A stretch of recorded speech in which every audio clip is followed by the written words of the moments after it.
May is Internal Audit Awareness Month. So it's Hage Auditor Month, right? So if you know an auditor, be nice. This is their month now, right?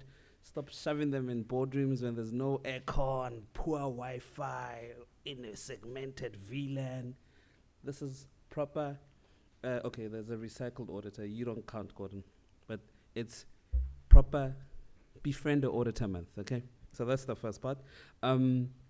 Before we go into the program, and Lisa will take us through the program a bit later, my job is to position the conversation and why it's worthwhile having. I'm just going to speak to three definitions. Apparently, if you do things in sets of threes, it's easier to remember. So I'm just going to speak on three things, three dates, three definitions. Okay, one, you'll be hearing a lot of the following terms. So you're going to hear a lot about 3 lines of defense.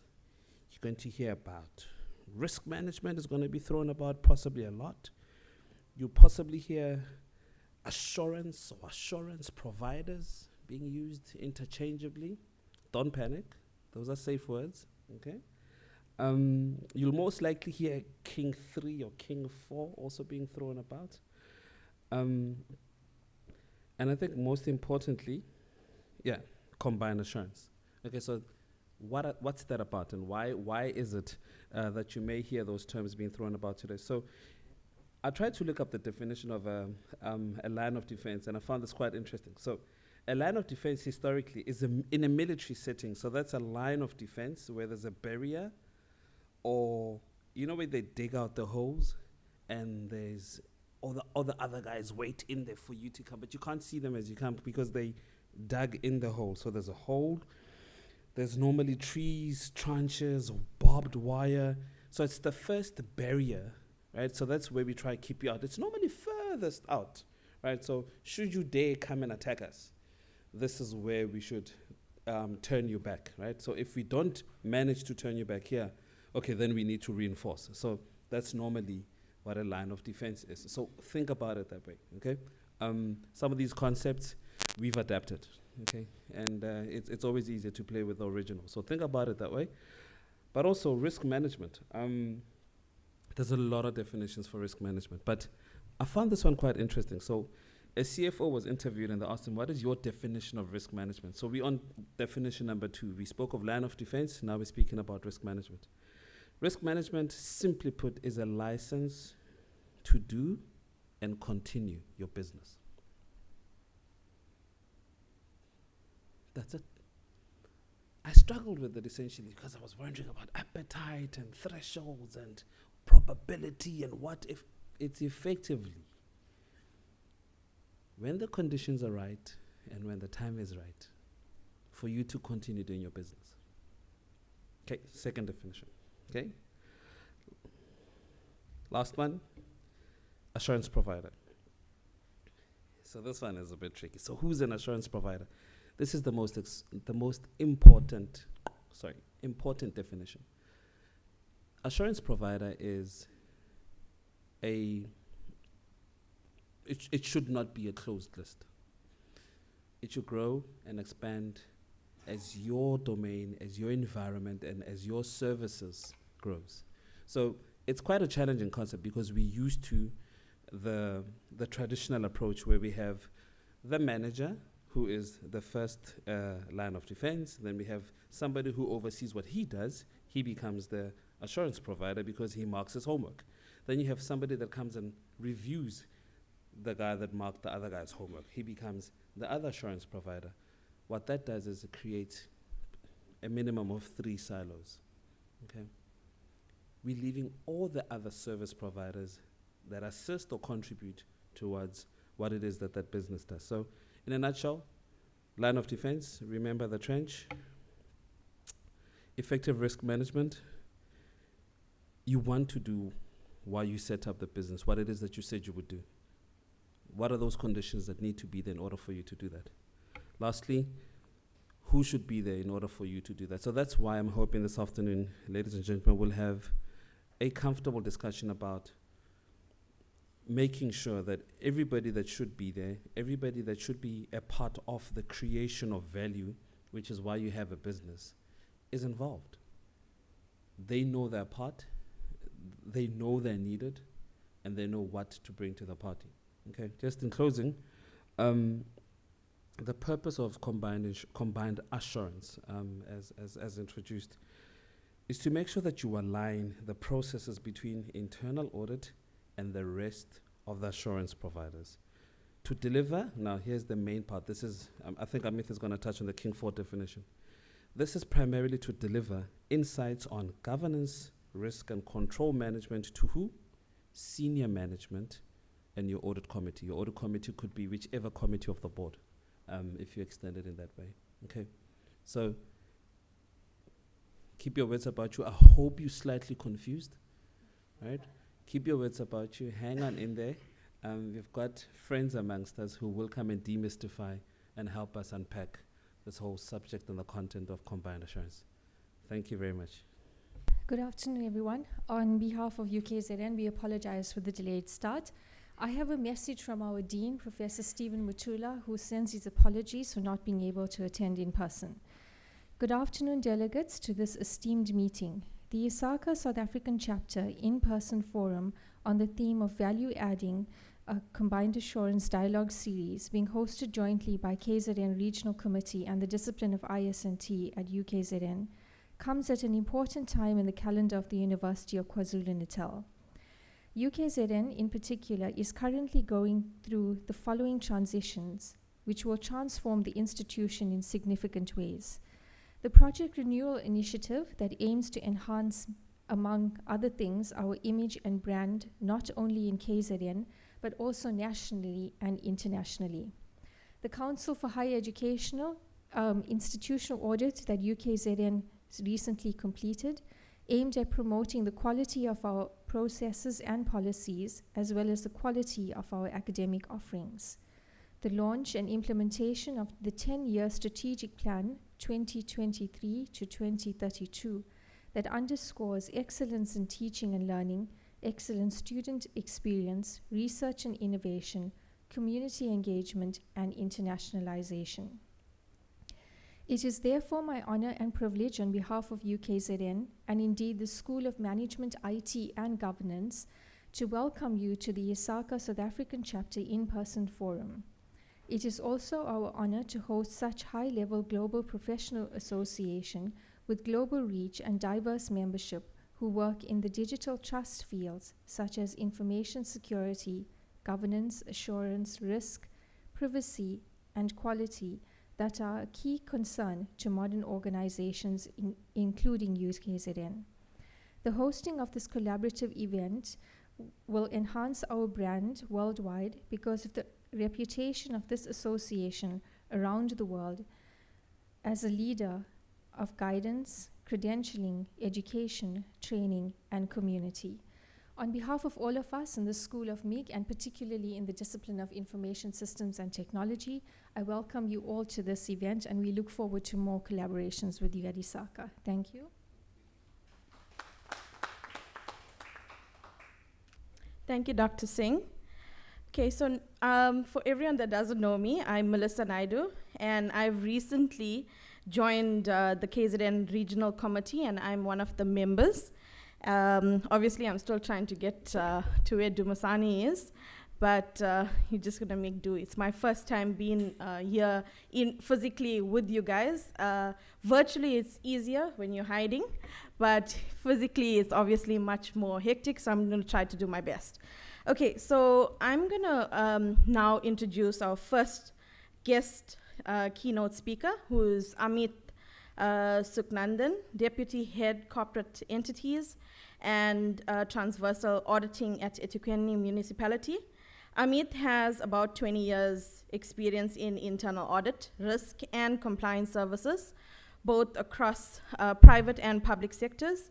In addition to his normal employment as the Deputy Head Corporate Entities and Transversal Auditing at eThekwini Municipality, he serves on the Institute of Risk Management of South Africa's Exams Committee, responsible for Part 2 of the board exams, and the chairperson of the IRMSA KZN Committee.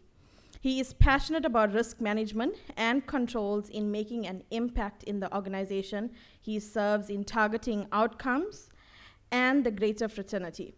He serves on various policy committees, directing and influencing organizational objectives. He has been involved in the IRM SA's mentoring program as a mentor, assisting mentees across organizations and Africa.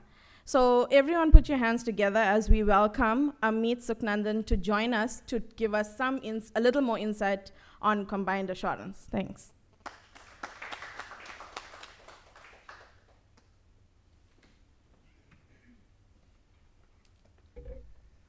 Once upon a time, there was a company where the CFO asked, why are you costing us so much as external audit? It is unsustainable considering our economic situation, and on top of this, we have a substantial internal audit cost. So I'm sure most of you must have heard this sort of conversation before. It's something that's topical. We get it all the time in the corridors, and it is necessary for me to bring this out to you to understand the context within which we are operating and what is the need then for combined assurance. So what I'm going to try and cover very, very briefly, I'm going to just give you a bit of a definition. We look at the problem statement, some of the benefits of combined assurance. We look at some of the legislative background, and because I'm coming from local government, I'm going to try and position the legislative environment from that perspective, but obviously if you're from private sector, the Companies Act and King is still applicable.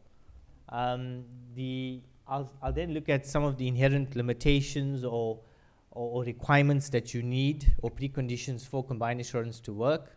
I'll then look at a proposed framework in terms of an outline.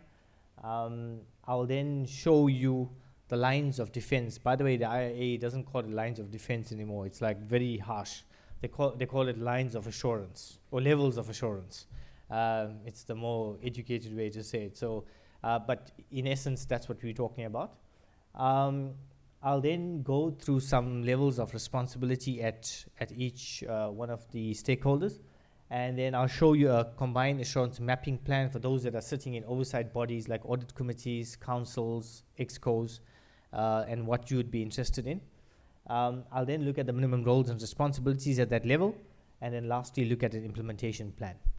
And towards the end of the presentation, I'll give you a practical example of what we've been experiencing at eThekwini to assist you in terms of seeing how the entire process actually works. So if you look at this slide here, you see I start with the vision, mission, objectives, risks, assurance, and oversight. So we need to understand that combined assurance doesn't just exist, solo.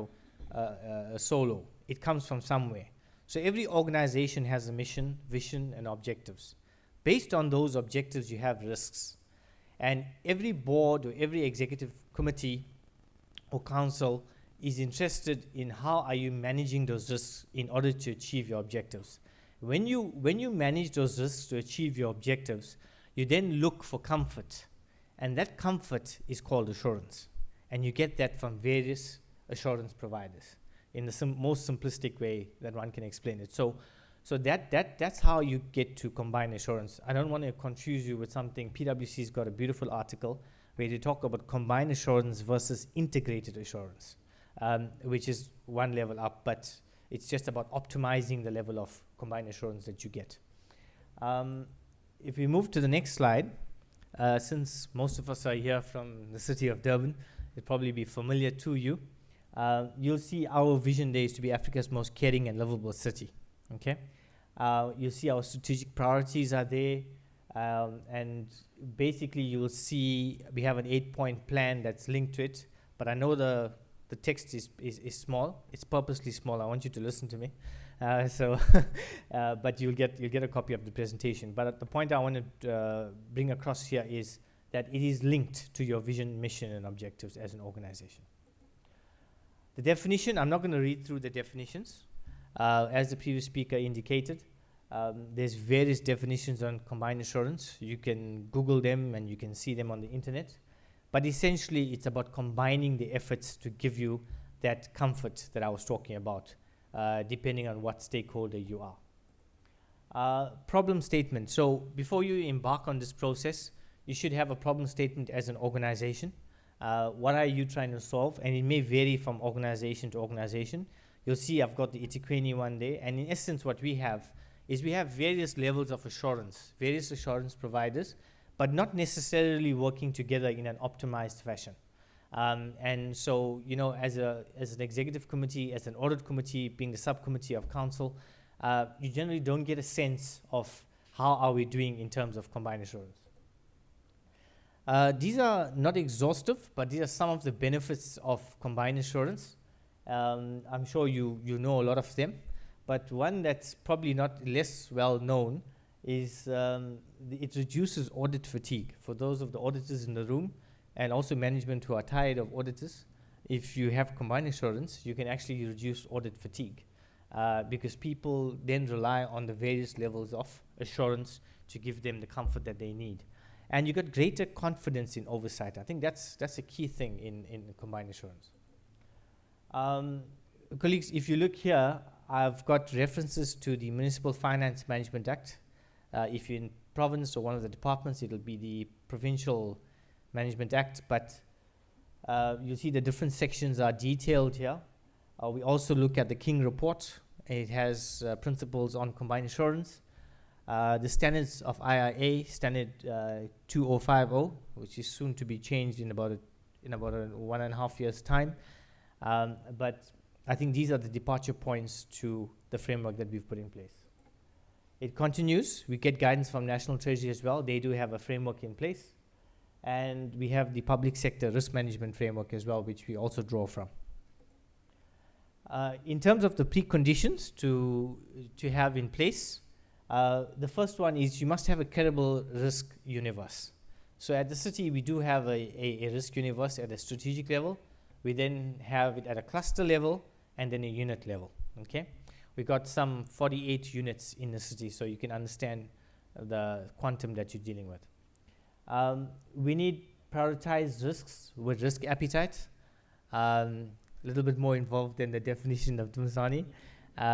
So, and I must say, we're partly there. We're not there yet. It's a massive exercise. It's something that you won't get right first time up. It's something that you got to do on an iterative process. Minimum controls, we're also not fully there. You need a credible assurance framework. We don't have that yet. And you need credible assurance oversight structures. I actually want to say we're there. We have the oversight structures. It's about how effectively they are working. And I think that's the key thing. And then a system of controlled self-assessment. Whilst we say we're not there, we've now recently venturing into controlled self-assessment with our audits. We're asking management to give us their assessment of the controls in their area, the key controls especially. So this is just a current combined assurance arrangement and gap for eThekwini itself. So you can see the regulators on the left and right. The AG is there as well. You'll see from a cluster perspective the various committees that deal with assurance itself. Now, for the framework itself, the framework is about a 60-page document that we have, but this in essence is the framework on a very high level. We have the model, we have the policy, we have the roles and responsibilities, the mapping and plan, and then obviously with any process you have to have reporting. This is also quite a detailed slide, but if I can just navigate you through it. On this side here, we have the regulators. It's important to see our executive council here. We are the only metro amongst the 8 metros in South Africa that have an executive council. In my view, that is better governance than having an executive mayor. So that's something to consider. Your organization might be slightly differently set up. We then have the executive management structures here on this block. And then you see at the bottom the first, second, third, fourth, and fifth lines of defense. You get models that have 3 lines of defense. You get models that are 8 lines of defense. I don't think that's a problem. But essentially what we have is we have 3 groupings of assurance providers. 1 is management. 2 is corporate functions. And the third grouping is independent assurance providers. So you can group it into those 3 major baskets, and some frameworks just split them into different lines of defense. I'm not going to go through this. This just gives you details on each of the first to the fifth line of defense and what it actually entails. This is an important slide. This is a combined assurance mapping plan. Now, if you see on the left-hand side here, we got risks. So if you've got 10 risks, for example, in your organization, you list it here. Inherently, in terms of likelihood and impact and inherent risk ranking, the risks are here. And then you got your first to your fifth line of defense. If you had a three-line defense model, if you had a three-line defense model, you just have the 3 lines. And you see the different functions that we have here. So on risk 1, you can see we're getting assurance from management, from fraud and ethics, from risk management, from OHS, and so on and so forth. So this gives the oversight committee a helicopter view on the risks that we have in the organization and how well covered are they in terms of assurance. Okay. So this is just further details regarding the assurance providers. What we did at the city, we had a combined assurance implementation plan, and you can see it started in October 2021, where we got the actual framework finalized and got it through council and all of that. And you'll see a lot of training that happened here, a lot of change management that went into play to actually get everybody on board, to explain to them the benefits of it, why you should be interested, and what will be the intended outcomes. And then we obviously have the monitoring and reporting. So now, all that I've told you so far, you could have found on the internet, you could have found reading journals, articles. What I want to show you now is the practical example. I'm just going to ask Dr. Singh to just help me there and go to Appendix A, because the link might not work. And what we did there, we took a pilot. We took the strategic risk profile of the organization. We call it our top 9 risks. If you just go to the Word document, here we go.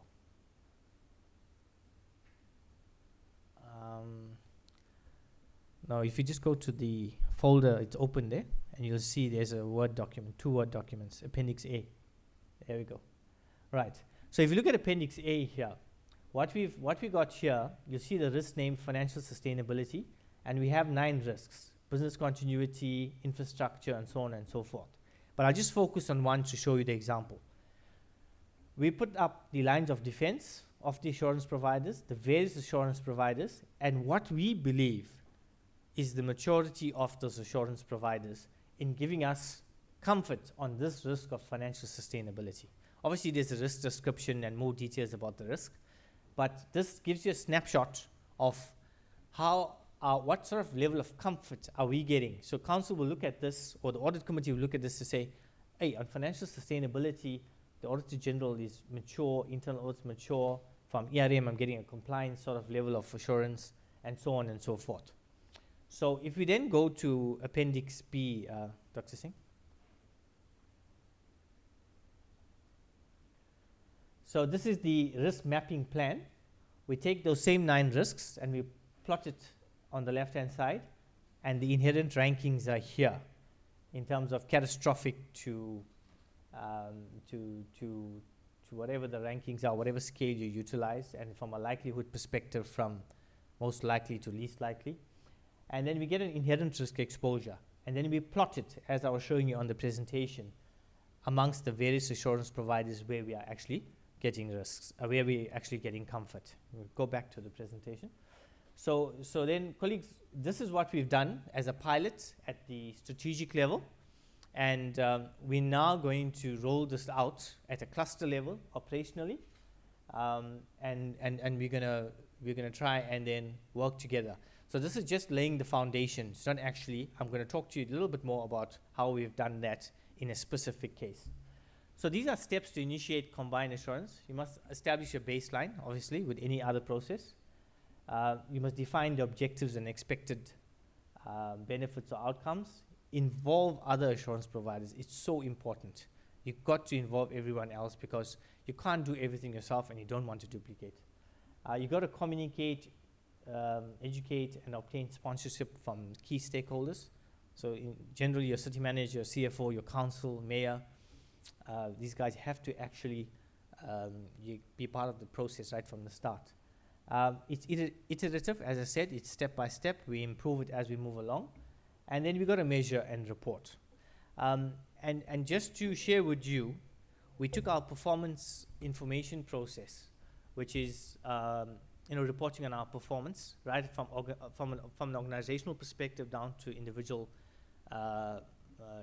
performance plans. And we tried to map this process from a combined assurance perspective.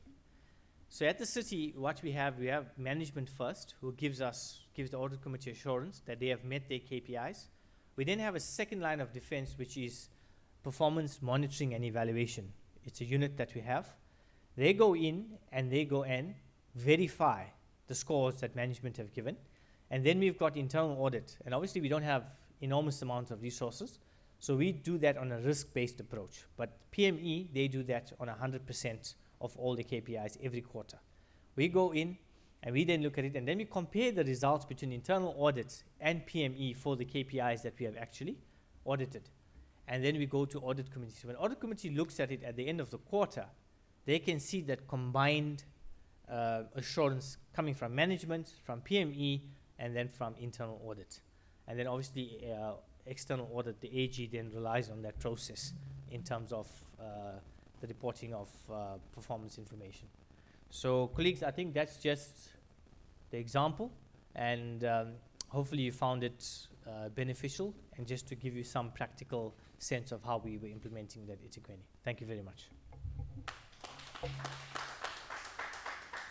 Are there any questions for Amit on the floor? Okay, so no questions this side. Any questions on that side? All right, cool. So we've banked. Okay, there is I'll take it that side. It's okay. I've also got a question, so I'll bank it. So there's two in the chamber. Amit, careful. Thank you. Good afternoon, everyone. My name is Luando Kuli from the AG as well. I wanted to find out, what role do technology and data analytics play in combined assurance, and how do you ensure that these tools are used effectively? Thanks. Are there any other questions before, so that the speaker can just address all the questions at once? Okay. No, thanks very much for that question. I think it's just not combined assurance, but the entire audit fraternity. We look at data analytics, we look at continuous auditing, continuous monitoring. We want to, gone are the days where you look at samples. We try to look at the entire population. So with this combined assurance process as well, we have a system at eThekwini where the KPIs are captured at the start of the financial year. Our year starts July to June. And we then have management going in on a quarterly basis and updating their progress. Then the PME unit, which is performance monitoring and evaluation, goes in and looks at that system. We don't necessarily have to go back to the line departments. We only then go back to the line departments when there's not enough information or information has not been uploaded. And as internal audit, we then go in as well and we look at it. Also, National Treasury has something called FMCMM. You might have heard that acronym. It's about the Financial Maturity Matrix Capability Matrix. It's a system that they've rolled out for all the municipalities in South Africa. And it also has parts of combined assurance in there. And all of us have access to, including National Treasury. They can see how we are doing on each of the issues as it relates to more audit findings, but also elements of combined assurance. So we're using technology from that perspective. We also know the city is not massive, but we're also looking at innovation in terms of not having to go and when you want to physically verify a project, I mean you don't have to physically drive there anymore. We've got cameras in the city that we utilize. We also got drones, which we can sit anywhere and we can send them, and we can have a view of how the project is doing on the ground. Does the asset actually exist to meet the KPI? Is construction there at the percentage completion that's being reported? So we're trying to utilize all the various ways of, let's say, technology that's out there, and I think we've done quite well from since COVID. I think most things are on Teams now. In fact, we've got a policy at the city that says before you travel, we must explain why you can't attend this virtually. So I think it's iterative, but we're moving in the right direction. Thank you. So we have a small token of appreciation for coming through and giving us that lovely talk. So thank you. Thank you very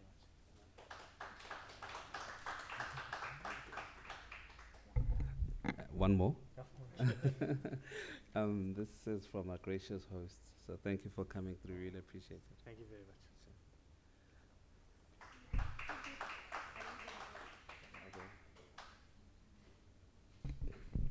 So we're gonna play a bit of musical chairs for now, and I'm gonna ask that we do it pretty quickly. I'm going to call on.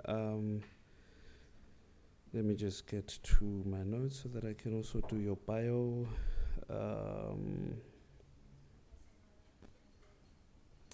Yeah. So Gordon Roberts is an associate director at KPMG's Digital Consulting Business Unit in Durban. Please don't bother him too much after this. He should be in trouble with all the digital transformation stuff. He's got over 13 years experience in tech, consulting, risk and audit, and he's gained specialist expertise in areas such as value realization, process mining, major projects, management and assurance. Thank you, Gordon. He's the first member of our panel. Welcome aboard, buddy.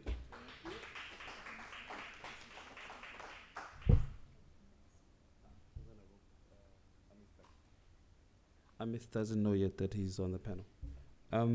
Prof. Maharaj has a PhD in applied maths, works right here at the UKZN where he teaches information systems. He specializes in information systems strategy and information security.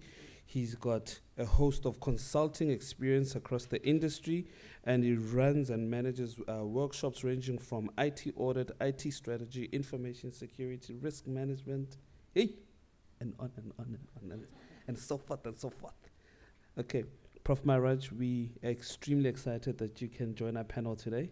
We're looking forward to picking some of your collective experience. And back to the panel. See, you must be careful what you put out there. Now that you volunteered what the city is doing, we now want to know for sure. We want to kick the tires. If you can welcome back on stage Amit is filling in for Prof. Ogeda. He fell sick today, so he couldn't make it. So it gives us an opportunity to interrogate the brave man that spoke before us. Okay, so I'll just be driving some of the conversation. I won't be the only one speaking. The beauty about a panel is it's a 50-50 relay. Sometimes I'll ask what you were thinking, but sometimes I won't. So it's an invitation to everybody. If you do have questions that we haven't yet asked, please feel free to engage the panel. Right, so let me perhaps invite the panel to respond to the first question that we have for the day. I just need to change one more time. Okay, maybe let me start with you, Prof. In your experience, is this a myth or is this something worthwhile exploring, this whole combined assurance model? I mean, it's a very expensive, sort of invasive, unnatural way of working, forcing assurance providers that would have never spoken to each other to speak within one organization. Yeah, thank you. This is working. Okay, it's on now. Yeah, I'm the only I'm not a recovering auditor, and neither am I an auditor. I'm not an auditor, academic. But I want to answer that question from a position of experience. I spent over a decade in the public and a board member, and as chair of an audit committee on an SOE, or two SOEs. And I've also been at this university for a very long time in management and as an academic. So I can say that combined assurance is important, but I can also confidently say it doesn't work. And that's my experience. Now, let me give you by example, okay? And I mean, you mentioned something and I laughed rudely. apologize for that, when you said a caring city. But also I speak as a member of the city, of eThekwini municipality. And I've had to deal with the municipality as well. And I'll give you examples of why it doesn't work. So for example, I've sat in meetings with ministers at government and provincial level, at many meetings. One of the things at these meetings I can assure you of is that the majority of people, I sat in a meeting once with a minister, a deputy minister, a few of us from the board and other places. But there were about 40 people around the table. Fully 30 of them were compliance people. So they didn't add any value in terms of delivery of services, etc. They were there to check things. When you look at this university, for me to order a pencil, right? I have to fill in an order form, my head of department, the person has to sign it, the dean has to sign it, somebody else has to sign it. Fully 20 people have to be in that supply chain, if you will, so one way or the other, before I can order and pay for something. Yet we see in the news, now this is not insider information, we see in the news that there was recently some 80 million fraud at this university. And a few years ago, we read about this degree fraud, hundreds of millions. We see at eThekwini all this fraud happening, and we see at the government level, we're one of the most corrupt countries in the world. But we have such fantastic audit requirements, we have such fantastic processes, like we see on the board. So what's happening? And one of the things, again by example, let me take an example with eThekwini, right? Last year in April, my driveway was washed away in the floods. And my entire curb was washed away. I laid complaints with Metro. Happened many times. Metro came. So they decided to fill the hole in. A truck came, dumped some sand in there and went away. Another truck came a few months later and filled the tar on the road. They're all compliant. The fact that the hole was filled in with stones and sticks and rubbish from some other dump and all kinds of things, which just promptly collapsed again, made no difference. Okay? But they complied. End of last year, I got a call from somebody in Metro saying, you have this open complaint. Is it dealt? I said, no, it wasn't dealt with. I said, okay, thank you, and put the phone down. Some auditor found out that this thing wasn't closed, right? So they closed it by making the phone call. Now, when you talk about combined assurance, for me, when you start concentrating on the financial side of it, you miss out on what is really important to the people you're supposed to be providing this audit for. One of the most dirtiest phrases I know as a chair of an audit committee for 7 years is clean audit. It means nothing, but yet we sell this on the public. We sell on the public clean audit, and the government has a party, and we had a clean audit. And the public who has no idea what this means think, oh, wonderful, we've got a clean audit. Yet it's maybe clean, but it's full of holes. But auditors know what this means. But the audit business itself is complicit in this. Because they work together with the government or the entities or the business to get clean audits. The biggest, look at all that happened. Look at what's happening in the US right now with the banking industry. Look what's happened with Enron saga. Look what's happened with the KPMG. KPMG was implicated recently. All the big four were implicated recently in all these massive frauds. Eskom, SAA. These are all companies that have huge audit components, that do the combined audit, that do the aggregator, do whatever, give it names, they do all of it, but yet there's fraud. So it suggests to me that while we put frameworks in and everybody, the problem is, and I've said this many times, it's we have a tick box approach to auditing. A senior auditor will send a junior person with a little questionnaire. It happened at UKZN once. Somebody was doing a COVID audit. I think it was COVID audit. Came to my office and asked me questions. I said, why are you asking me these questions? I'm a professor of IS&T. I'm not an IT person. I don't work in the IT department. Oh, no, but you should be able to answer this question. What do you think of the IT department? Oh, no, does the IT department meet the... I said, I don't know. So they ticked a box. Right? Oh, does it tick the box? So they finished. They did the compliance audit in COVID. And it went, now you spoke about data. The question was data, okay? You spoke about, you guys sit at the top end. You're not filtered. Nothing filters up to you guys because it comes to so many levels that it gets sanitized. So when you sit there and in all honesty do your work and say we've complied, we've done everything, we're at the ground level, where the rubber hits the road, we're not happy. Now where's that compliance audit? Where's the compliance audit from eThekwini, from government, from the UKZN, etc.? Not the financial audit, it's what's your business? Your business is students at the university. Your business is the satisfaction of your citizens when you're a municipality. Right? Your business is providing electricity when it's Eskom. But what you're auditing finances. Okay? So combined audit has to include all of these aspects. And if it doesn't, then it fails. So you know, I was driving, and I'll stop here now, but I was driving home with my wife a month ago, I think. So we've had water problems in our area, you know, 20 water breaks in a week. The water breaks, somebody fixes it, and it breaks again, somebody fixes it, and it breaks it. Because municipality has this role of sending out contract plumbers who have no idea what they're doing. At night, they got a cell phone torch, and they're fixing this thing. Now, what kind of compliance is that? Anyway, they fix it, and it breaks. So we complained. I drove home one day, and there were about literally 30 people, about 10 cars, all metro water, municipal water. 30 people all looking down a hole. So I said, what are you guys doing here? We're checking for water leaks. You need 30 people to check for water leaks? And ask us, we'll tell you. And of course, one of the guys swore me and said, now move on. It was my house. I said, you've got to move on because I need to get into my house. It's in the quality. So this is what you need to audit. Auditing finances and coming out all ticks, and then at the end of the day, having fraud that reaches the papers must mean something is going wrong. So the short answer to your question, combined audit is good. Is it working? No. Now, if you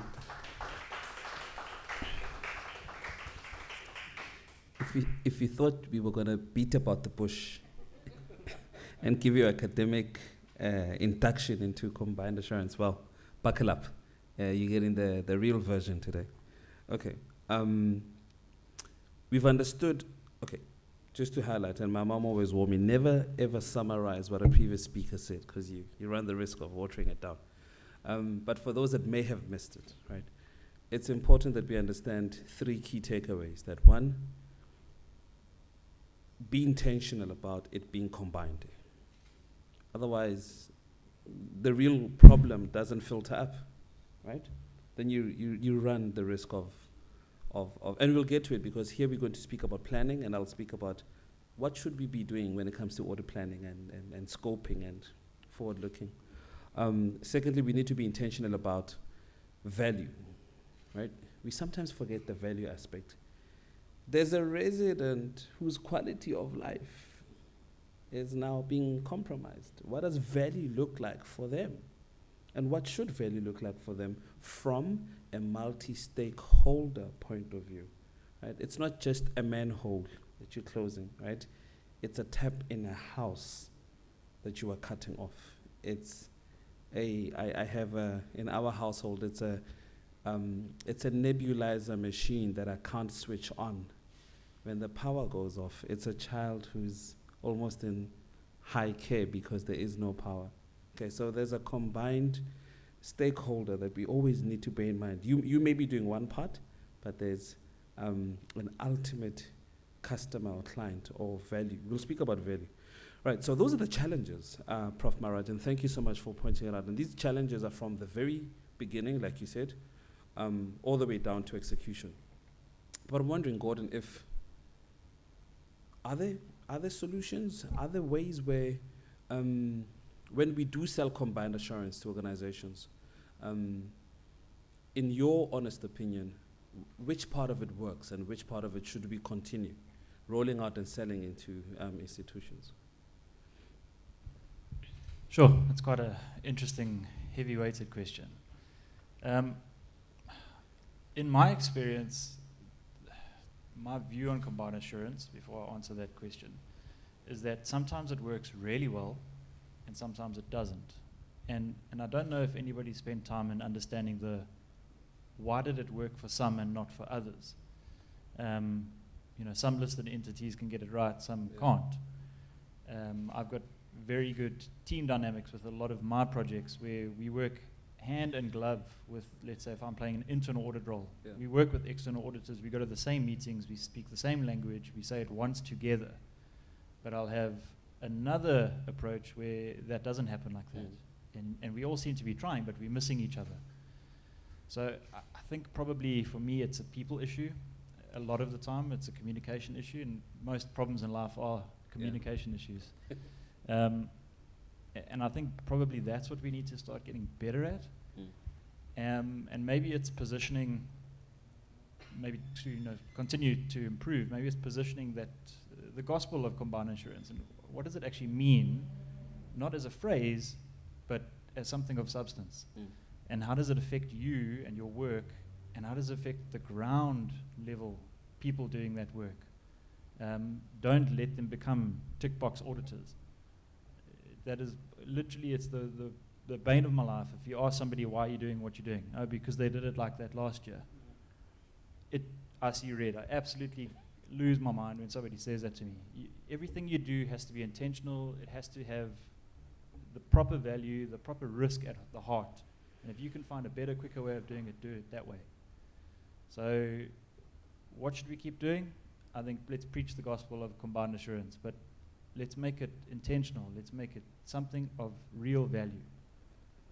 What should we stop doing is stop operating in silos. Literally grab the hand of your counterparts and walk it with them. And if they're not going to come willingly, drag them along with you. Or drop them. But in the spirit of Ubuntu, let's bring them with us. I think Asambesane, let's go there together. So we have a peacemaker in Gordon, right? So he's the middleweight. Yeah? He's more jab, kill him with a jab and not the heavy punch. All right. So now we're gonna have to get the guy that dances in the ring now. Okay. So Amit, you're gonna have to play that Mayweather role. So here you are. You've received your marching orders. You have to implement combined assurance. Now talk us practically through it, and maybe for the benefit of the room, let's take it all the way down, all the way from your audit committee chairperson, all the way down to your audit manager who's trying to secure hours to execute the audit. Why must we do this thing, and why must we roll out combined assurance? And who's key? Whose decision is key along the way? Who must we have on board if we're gonna come right with this thing? Yeah.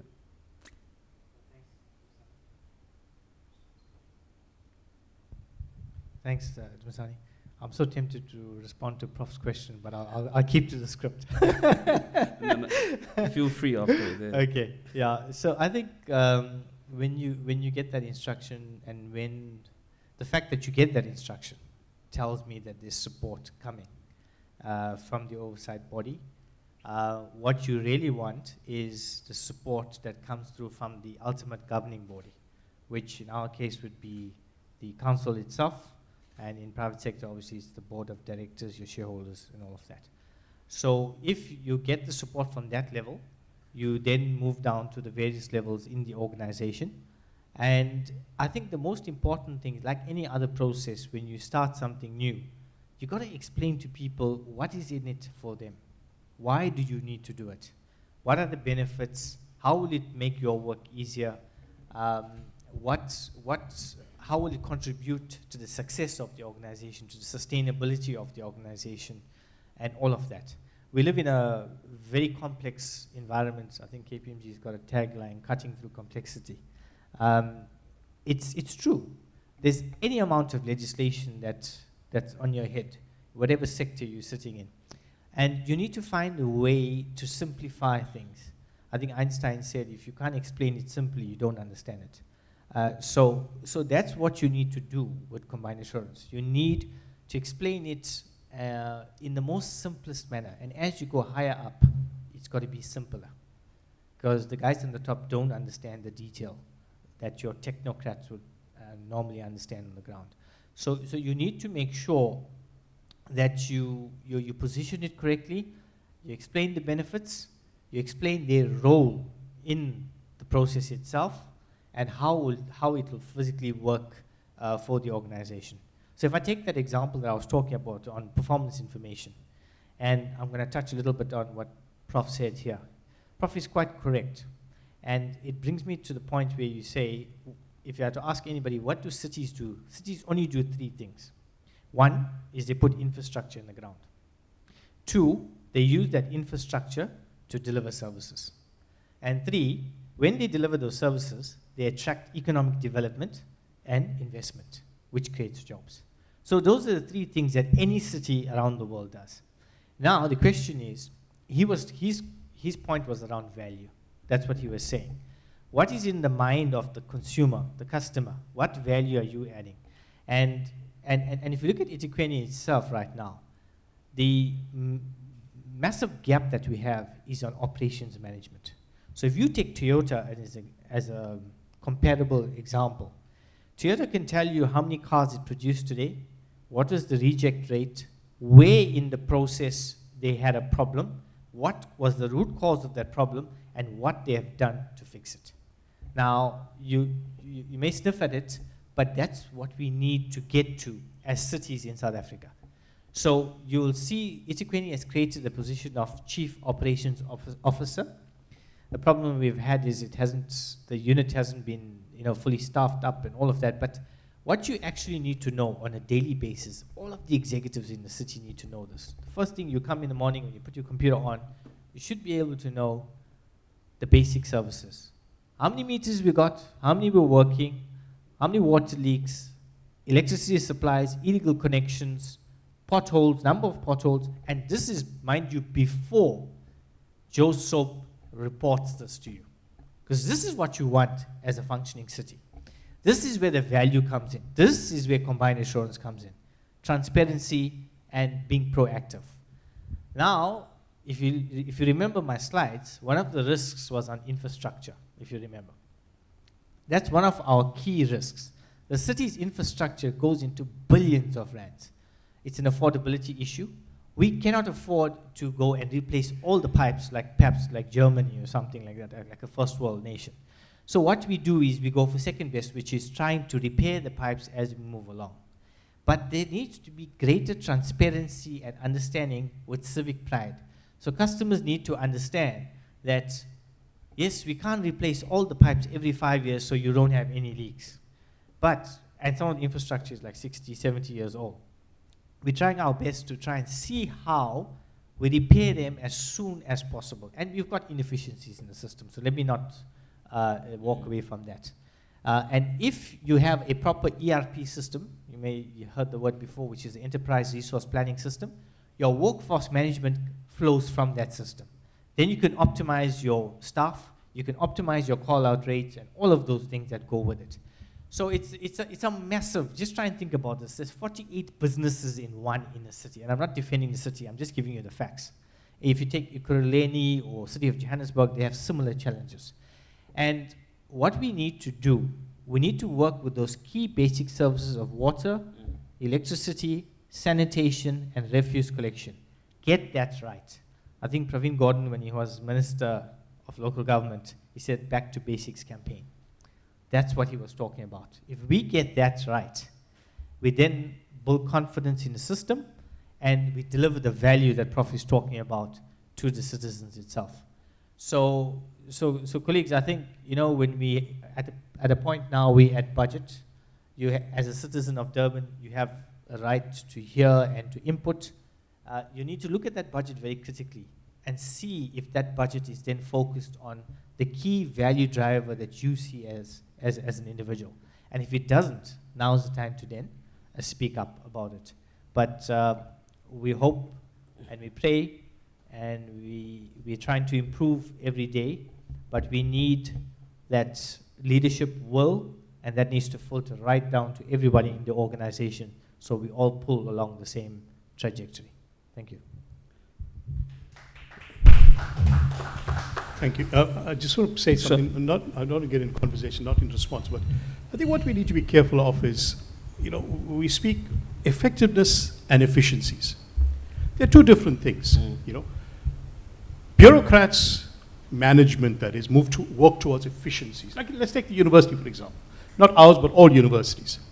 University management wants efficiency. They want things to be as cheap as possible and as quick as possible.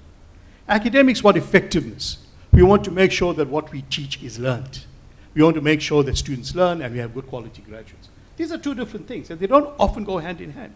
Now, to take an example again, to take my water example, we spoke to the plumbers, and their complaint was, there's no space in Metro, they don't have the space. Or the quality of the space they give us is cheap. So we looked at the pipes that they were providing, cheap as chips pipes, okay? But that's efficiency, right?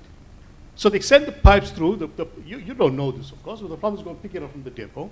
They put it in, and the next week it's broken again because it's a cheap product.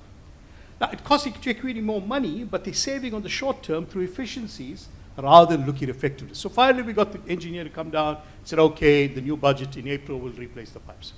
That will cost, you know. And then let me take another example again during my point as chair of the audit committee.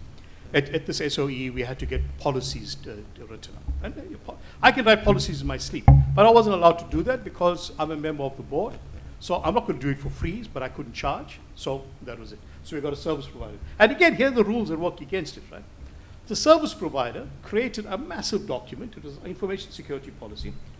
Literally that thick. I don't know. You can estimate how many pages that is. This is for a small organization whose budget is about 200 million rand a year. Okay.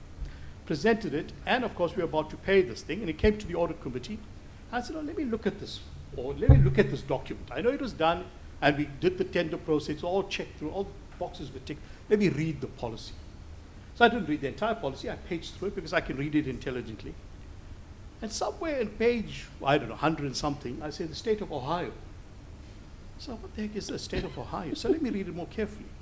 This was a service provider who charged us 80,000 rands for that policy document, who took the state of Ohio's document, which was on the web somewhere, did a find and replace, not very well, by the way, to replace the name of organization, which had nothing, I was a small SOE, that's a state in the US. Provided it to our management, who accepted it because they had no idea what they're looking at. Now, this is where the board comes in, okay? And I was a member of the board as an IT person. I could read it and say, there's something wrong with this. And of course, seeing the name itself was good enough. But herein lies the issue of combined assurance as well. You know, combined assurance is not about combining assurances. It's what God is talking about here. It's about taking people together through the process. It's not about risk saying, okay, we assure this, and then financing, we assure this, and then I don't know, HRM saying we assure this, and then all the different assurances coming up to the audit committee and say, okay, let's tick, tick, tick, tick. Okay, we did combined assurance. No, it's not that. Combined assurance is risk sitting down with finance, risk sitting down with service delivery, and saying, right, let's look at this together. Take an example. If you've got a thing at Metro or at government level to say we got to do something, and I'm talking from experience here, we've got to do something, X, Y, and Z. It's very easy for somebody in the system to manipulate it, to send to the risk committee the kind of documents that they need to see, so they'll audit it and say yes, to send to the finance committee documents they need to see because they're not talking to each other, and they audit it, send to other, and then all three audits come through there, and whoever's in the process manipulating, we get it sorted out. I've seen this. Right? I've seen this. We looked at, we were providing education and training, and the bills were massive. And I thought, what's going on? I started questioning this as the audit committee, and also as chair of the academic committee as well.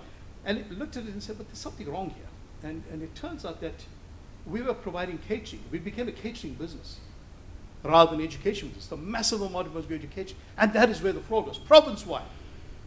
With caterers, you sit in the AG's office, you probably don't even see this, but province-wide caterers were providing cover codes, right? And then getting the codes and massively raising the prices. But it's necessary to provide food for the children. So, nobody questions it. But that is where the fraud is, not the fraud in the education. That is where combined assurance fails if it doesn't do this together. Final example, again, personal examples are important. I'm a victim of fraud at the moment. If you look at my LinkedIn page, you see this. One of the banks, my mom died 2 years ago, and whatever is here left to us, came to the normal process, the master's office. There was fraud there. A fraudulent executive was appointed who claimed to be my son. Don't even know, of course, right? My mom's grandson. That's all fine. That's why we have FICA. FICA is there as a step for the banks to say, we'll stop this process. There's criminality in the master's office, no question about it. But this fraud comes to the bank. I won't mention the bank's name. They tick boxes because it's tick box, right? Did you provide an ID? Yes. Did you provide proof of residence? Yes. And they give this guy the money. The fact that the proof of residence and the ID don't match each other, the fact that the proof of residence was completely of a different address to the ID provided by the person. He said he lived in A, he provided proof of residence for B. In the name of C. Nothing to do with him. The bank ticked the boxes and gave the money. Now we disputed the bank. Of course, I'll win the case. But the point is, has FICA compliance? Right? Nobody's looking at it. So one party's looking at, did you provide the address? One party's looking at, did you provide this? This is where it fails. And we must be careful as auditors. Not we, I'm not an auditor. But auditors need to be careful that you're not playing this game. And Audit said this. You see red when you see tick boxes. But you're going to be seeing lots of red, my friend, because that's what we have. Right? That's what we have. And if that's what combined assurance is, then get rid of it and bring back something that works. because we just seek much more of this. And it's happening all over the place. And all of you think about this, you know, and think about how you are being defrauded somewhere or someplace. And if you try and analyze it, you find it's failure of compliance. Yet you have so many steps in compliance in every process you go through. You try and get something done at the passport office. Try and get something done at any other office. Yet we know one of the biggest frauds in the world in terms of home affairs is in our home affairs. We know this. I mean, that's why all countries are issuing visa requirements for our country rather than trusting our passports, because they can't trust our passports. Why? Because so many checks and balances. If you go in as an honest broker to try and get your passport, you've got to follow queues and things. But the crooks get through. But they're already assured. How is that happening? The fact of the matter is, and I think one of you guys mentioned it, you know, it doesn't matter what your policies and processes are. It's your people that drive it. And if you've got dishonest people, you've got a problem. And you ought to have checks and balances. How do you check that? By talking and meeting with. Gordon and I were talking earlier. You do things online, but sometimes you just have to meet face to face and say, I think this guy's a crook. And look at it carefully. That's what's happening. Thank you. Sure. So, yeah. So Mayweather went 12 rounds. Took it a bit long there. But guys, this is what I appreciate about a what's the English? No holds barred type of conversation, is that we can give real world stories and real world perception, and please don't miss the opportunity to take away what you can apply in your organization. I think that's the most important thing. It's all good and well to follow a story, but it's one thing to be asked, so what did you learn that we can use from that particular engagement? And one of the things that I just want to caution us for is time matters and context matters. I think we've been through, what is it now? Now it's the 6 capitals. It was integrated reporting. It was IIR. It was, it was GAP. So the reporting standards will try. They'll definitely try to paint the full picture, or as full as possible, on what the picture is. Other pockets of the business will try the quality approach, you know, the integrated management approach, the quality approach. The more complicated you make things, the more difficult you make it to comply, the more likely you have. You see, policies should be designed such that they're easier to go through than to go around. Correct. If your policy is so restrictive that you can't get through it, you're going to be tempted to go around it. Correct. And once you go around it once, you're going to go around it again. Yeah. And that's a problem. Sometimes our policies are so restrictive that they make compliance difficult because you want to get things done. Right? You can't do it because of these strange rules.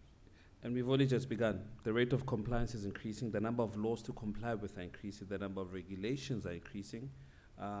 In the sector that I work in, we've got an additional regulator, so there are 2 new regulators, which means 2 sets of things to comply with. Twin Peaks, yeah.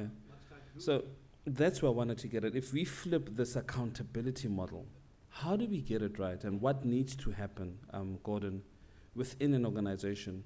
What does that junior IT auditor need to understand? What does his line manager need to understand?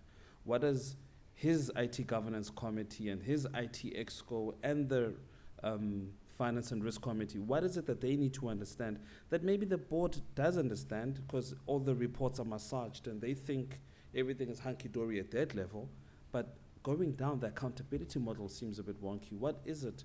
Where is it going wrong? From a executive management downwards, or from level 2 downwards? What are we missing, and what needs to change in your view? If you had the magic wand, of course. Yeah, there's a few things that I would change, but it also depends on your perspective and your role, right? So but maybe just, I'll make it short and sweet. I think the one thing that you have to keep in mind, I don't care who you are, you have to understand what is the business. Yeah. What do they do, and for who? If you don't understand that, and you operate in your silo, and you're an IT auditor as an example, and all you know is IT audit, and there's a system in front of you, and you're going to tick and bash away, but you don't understand what the business is, you've missed the point of why you're there. It really is, for me it's as simple as that. There's the business understanding must come first before it's anything else. Yeah. And I think that'll probably go a long way to fixing a lot of the gaps that I've seen. Yeah. Because people get stuck in a blinkered approach, off they go, charging down the line, but they're not going, with that wider view. Yeah. They don't understand, actually, what is it that these people do? I've been told to look at this, but I see this thing over here. Have we accounted for it? Yeah. Why haven't I looked at that data warehouse? Who uses that thing? All the extras. Is that where the information's come out of, or am I just looking at the wrong system? That type of mindset will help a lot from an auditor's perspective. I think business needs to get on board with understanding that you said it's Auditor Appreciation Month. Hug an auditor. They probably need the love. That those people aren't there to beat you with a stick, right? They're meant to be an extension of the business. Right, to a point. Yes, they're independent. Wait, Gordon, wait. Are you saying more consulting hours, less assurance hours? I'm just saying more talking. Okay. Right. If you're not talking to your auditor and you're not explaining to them, this is my business, this is what we do, and this is why it's important, and that's why you look at what you look at. That culture of education in an organization, that's important for me. Like that would really be amazing to see. And that's where some of the most effective audits I've seen actually happen, is where our guys are sitting shoulder to shoulder with business and looking at a problem together, right? And it's not to be that you're influenced. There's not a familiarity threat that needs to come from it. It's, I'm drawing on the knowledge to do my job better, but I still have my skeptic hat on. It's not punitive, it's constructive. Okay. So, I don't know if that answers your question. No, great. Look, I tried to ignore it earlier. I think Amit also spoke to it. We understand the business you're in. Understand where you are. In a municipal sense, it's active citizenry. It's understanding how to report a burst pipe. It's understanding which ward and which region you belong to. It's that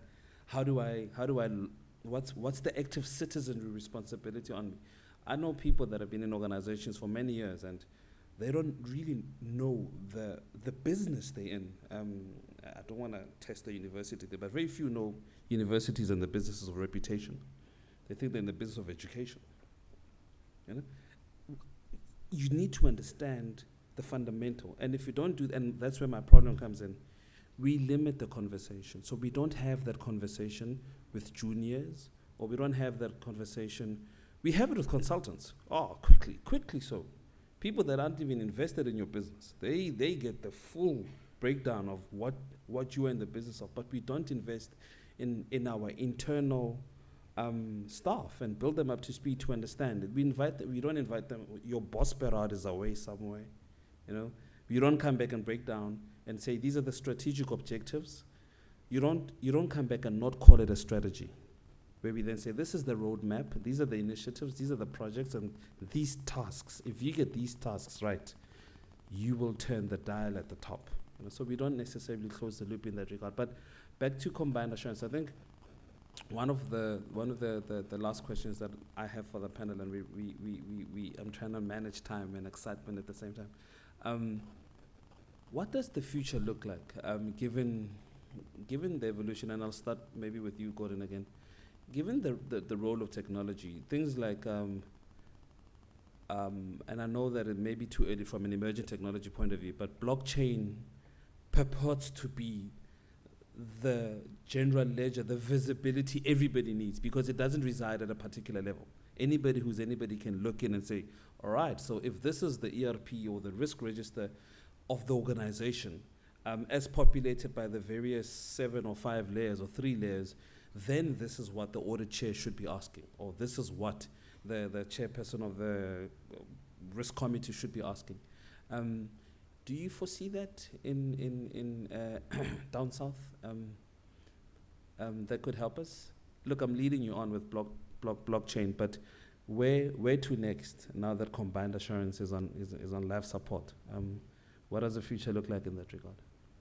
Yeah, interesting question. I think interesting for a few reasons, but if you take the African context and any emerging technology, we've got a massive opportunity to leapfrog others because our base is very low, right? So we don't have to do, in a lot of cases, go through that old mess that was there already. We can start with nothing, which is cool. But my experience and sort of exposure to emerging technologies and how organizations are using them is that a lot of people are, let's just give them the benefit of the doubt, quick to adopt a proof of concept of something. They'll try it out. But to actually make it real and use it in some meaningful way often takes a long time. And I think, to your example of blockchain and how that may work from a combined assurance perspective, I reckon there's a very small percentage of people even playing with that idea. They're still caught on, the immutability of the transactions and using it in supply chains and using it for smart contracts and that sort of stuff. And even that is at very immature stages. So in reality, will we ever get to, a combined assurance model that has a blockchain backing? I think that'd be cool to see. I'm doubtful whether it's going to happen in the next 5 years, 10 years even. I think there's other use cases that'll be more suited to something like that specifically. Cool. Maybe, Prof, let me change it a little bit and say, are we going to see digital trust or digital assurance anytime soon? Yeah, I think it links to what Gordon was saying and to your question. I mean, one of the issues, though, we have to face head on, if you're implementing technological solutions, you've got to be careful your technological solutions are inclusionary, not exclusionary. But what I mean by that is this. The bulk of South Africans don't have access to data. True. So if you put things on the blockchain, and can be, and I agree with Gordon here, but certainly 5 years is a long time. 5 years, it could happen. Don't forget AI, right? AI-assisted blockchain solutions. I don't even know where it's going to go, but I suspect it's going to go somewhere. Okay? But I had this discussion with a board member from ICASA online the other day, and he was touting, 95% of South Africans have access to the internet. I said, yeah, but they have access to the internet in short bursts and starts. They log in, they do something, they log off. What you should be measuring is concerted, deep access to the internet, like you and I have. Right? I was speaking to Gordon earlier on. The kind of access that allows us to go down the rabbit hole on a YouTube video and learn something, and then go to another video on blockchain and learn. The majority of our citizens don't have that access. So without that access, we're actually building this divide. So if you put things on when you talk about emerging technologies, we mean IT. We're actually creating a greater divide, and we've got to be careful of that. But one of my doctoral students in DRC, he did a study, and he's now working for the government there, about e-transparency. And one of the important concepts, and I think we need this, is transparency. Transparency promotes integrity. So you keep things hidden, and everything here is hidden. Everything is secret. You can't do anything because, it's confidential. You send a tender and it's confidential. It's got to be open on Friday at 12 by 10 people to see it together. What the heck? Put your tender online so everybody can see it. That way you can't cheat. This university, I'm advocating for an open marketplace. We've got, as I said, 20 people before I buy a pencil, right? I mean Apple Pencil, not a normal pencil, but the point is, the issue is, if I put my lead out online, and people tender for it, and I go and I have rules, and I abide by those rules. In the end, if I'm cheating, when you do an audit, you fire me, no problem. But right now, I've got 20 people trying to ensure I comply. But I've been here 33, I've never stolen a thing. But yet, there are all these people trying to make sure that I don't steal. Okay, so this is the problem we have. Okay, compliance becomes a stick to beat you with, rather than a process to carry you with. As Gordon says, you're shoulder to shoulder. Auditing, auditors, the auditors are not enemies, but they are friends. It's called constructive audit, right?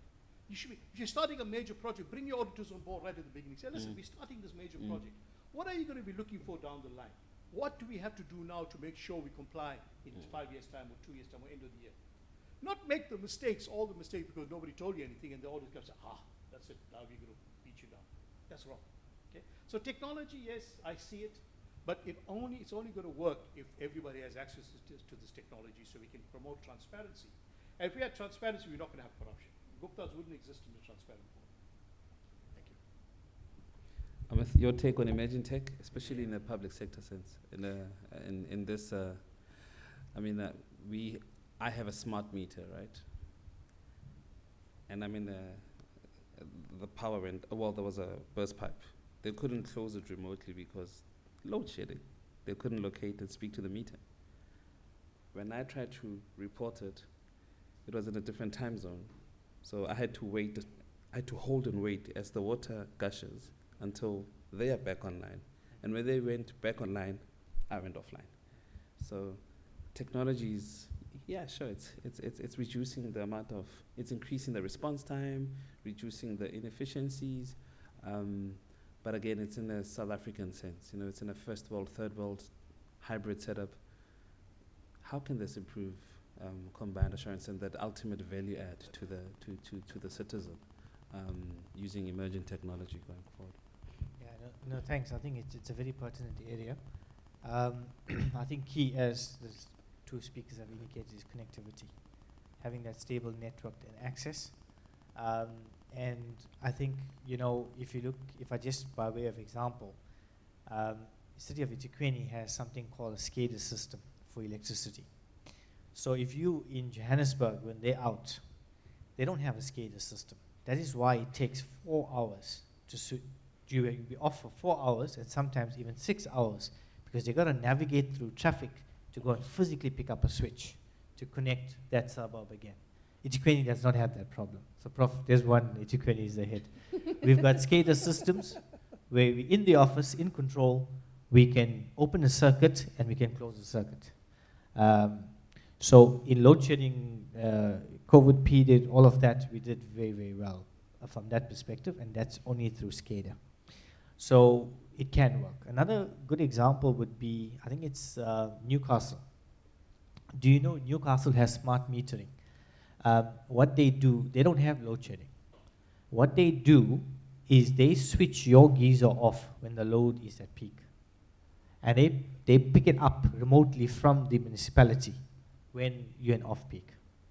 So in that way, you don't have to have load shedding, because if you understand how electricity works at 49 megahertz or whatever it is, the frequency, they balance the load in terms of demand and supply. Now, eThekwini is rolling out smart metering for electricity and for water. And we're trying to do the same thing where we can remotely manage the load based on the instruction we get from Eskom. And I think if we get to that state, it's really going to assist us as a city. But as we said, connectivity is key and reliability. The network needs to be good bandwidth and stuff like that. We started rolling out free Wi-Fi in our buses and certain spots. So you're constantly playing this seesaw game. You're trying to improve technology, but you got basic services like housing and human settlements, water, electricity that you're grappling with. So it's not easy from a balanced budget perspective, but these technologies are there, and we are investing in them on an incremental basis, and we are seeing the returns that are coming through. So I think over time, and as we get more affluent as a nation, I think it's going to get better. Thank you. Thank you, guys. I think. Sorry, can I make one final point? Go ahead, Prof. Yeah. Once I got the podium, I can't let go. But in an information-driven world, to be able to thrive, you need access to information. That's very simple. We all say we're in the information-driven world. But in South Africa, 5% of us have access to that information. 95% don't. And this is the problem. In an information-driven, you build RDP houses, Wi-Fi should be free with every RDP house. That allows the person who's living in an RDP house who doesn't have the wherewithal to use that free information to bootstrap themselves. God and I don't need bootstrapping. But that person in the RDP house needs it. Government should be providing free Wi-Fi to RDP homes, not to me, but to RDP homes. So when you move it to RDP home, you got free Wi-Fi immediately. High speed, high quality Wi-Fi. That gives them the means. You can't keep saying technology is going to bootstrap you if you don't give them access to it. Right? Give poor people access to technology. They will make it work. Everybody, all of us are intelligent. We just need the tools. We're not giving them the tools. And this is another story. But your data service providers, your telcos, the MTNs and the Vodacoms of the world are the biggest culprits here. They're the biggest thieves, right? Stealing the future by making it so difficult to buy data, making it so expensive. I mean, I tried to buy data for my daughter. She said, "Fitz, I went online. I didn't understand what this means. You know, they have this data for YouTube data. They have that. I didn't know there was different kinds of data. Social data bundles. This is data, but they make it complicated so that you can't buy it, right? Yeah. Guys, we've come to the end of the panel. Maybe can you please just join me in thanking the panel?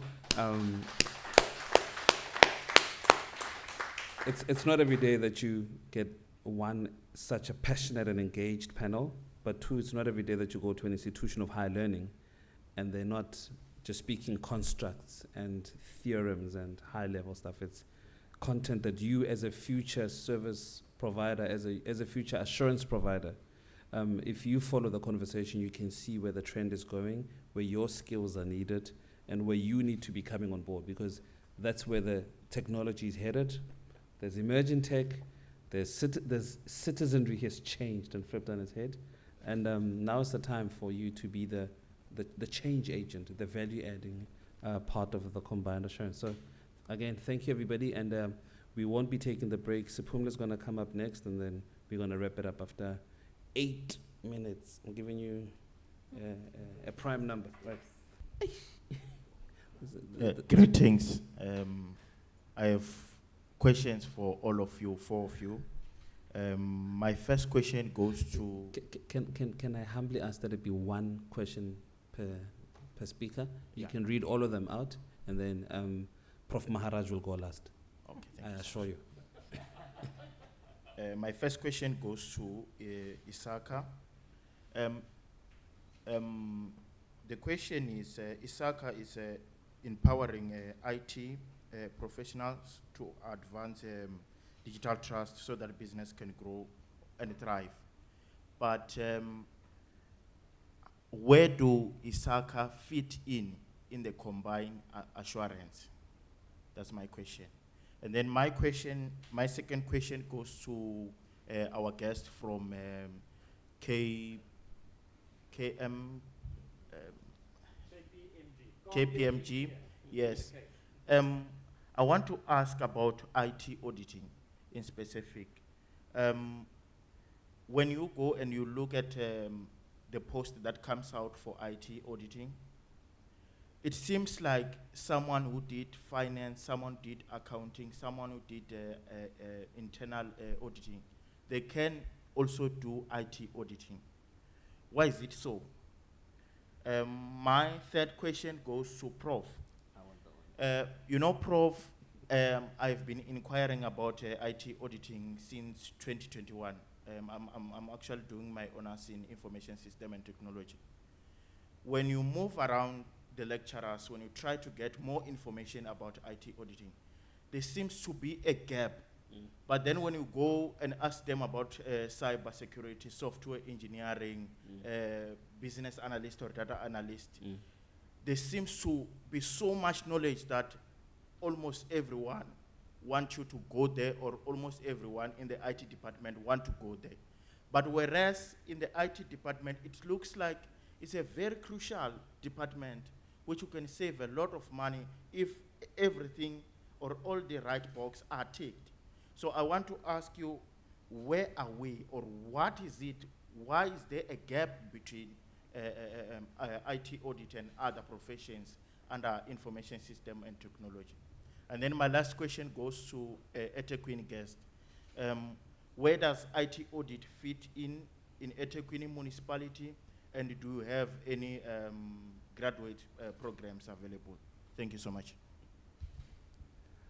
What a refreshing set of questions. I think that's the provocation we wanted with this session. It's a question I grappled with a long time ago, and don't ask me what line of work I'm in. I also can't get it at a university, except at a postgrad level. If you look at a job ad, so if you're appointed to a job portal, I think ERP will be half the answer. If you're appointed to a job portal and there's an ad for an IT auditor, it normally requires you to be CISA certified. So that's the humble contribution we are playing in making sure that within these boundaries and within this country, we can certify, we can partner with institutions, we can invest early on. We're trying to get into higher education to make sure that a graduate can leave school, and a audit graduate can leave school with the choice. Be industry ready to go in as an IT auditor, for example, as a simple example. Jobs of the future, and here it's a blanket statement, jobs of the future are unknown today, right? And as institutions and partners in training and learning, you can't really anticipate what the skill set that will be required in the future will be, but you can work on how quickly you respond once you realize there's a need. Data privacy, for example. Once you realize, okay, here we need to invest in Internet of Things, or we need to start looking into those types of areas. That's where the public-private partnerships come on board. So you spoke of a combined assurance approach from a ISACA point of view. Things like public-private partnerships are extremely important, because where Senate takes 3 years to approve a curriculum change, we're ready on the fly. We don't have that red tape. Okay, and I flirt with this area as well. Okay, so that's us being deliberate. We want to add part.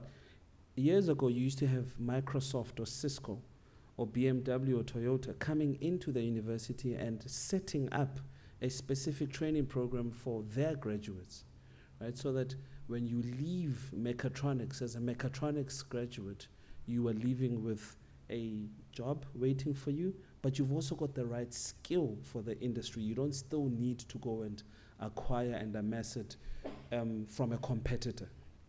You are coming as a ready-made product. That's why it's extremely important to come in now and speak to the second year IT student. He's got a different understanding of IT.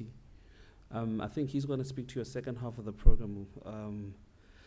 But you need to bear in mind that actuarial students are programming. They're doing Python, they're doing C#, they're doing things that in your world have nothing to do with finance. Be careful. They're developing because they won't wait on you to develop a system that can help crunch and process the volumes of data that they need. They're doing it themselves. Okay. Gordon? So maybe just, you asked the question, how can you have a different background to IT but be an IT auditor? That's the simple question, right? So I studied at this university. I did a Bachelor of Business Science in Finance and Economics. And when I left here, I moved into the world of corporate finance. And if any of you have ever been in the world of corporate finance, it's not how they make it seem in the movies, right? It's cutthroat, it's hectic, it's a very, very harsh environment. And I thought, sure, this is not for me, what else can I do? And I was always this guy that would fix Granny's laptop when it broke. I'd always be the guy that, what's the term, prof? I think it is auditing lectures, right? Just you come in and you're not part of the curriculum, you just sit in the IT lectures or whatever.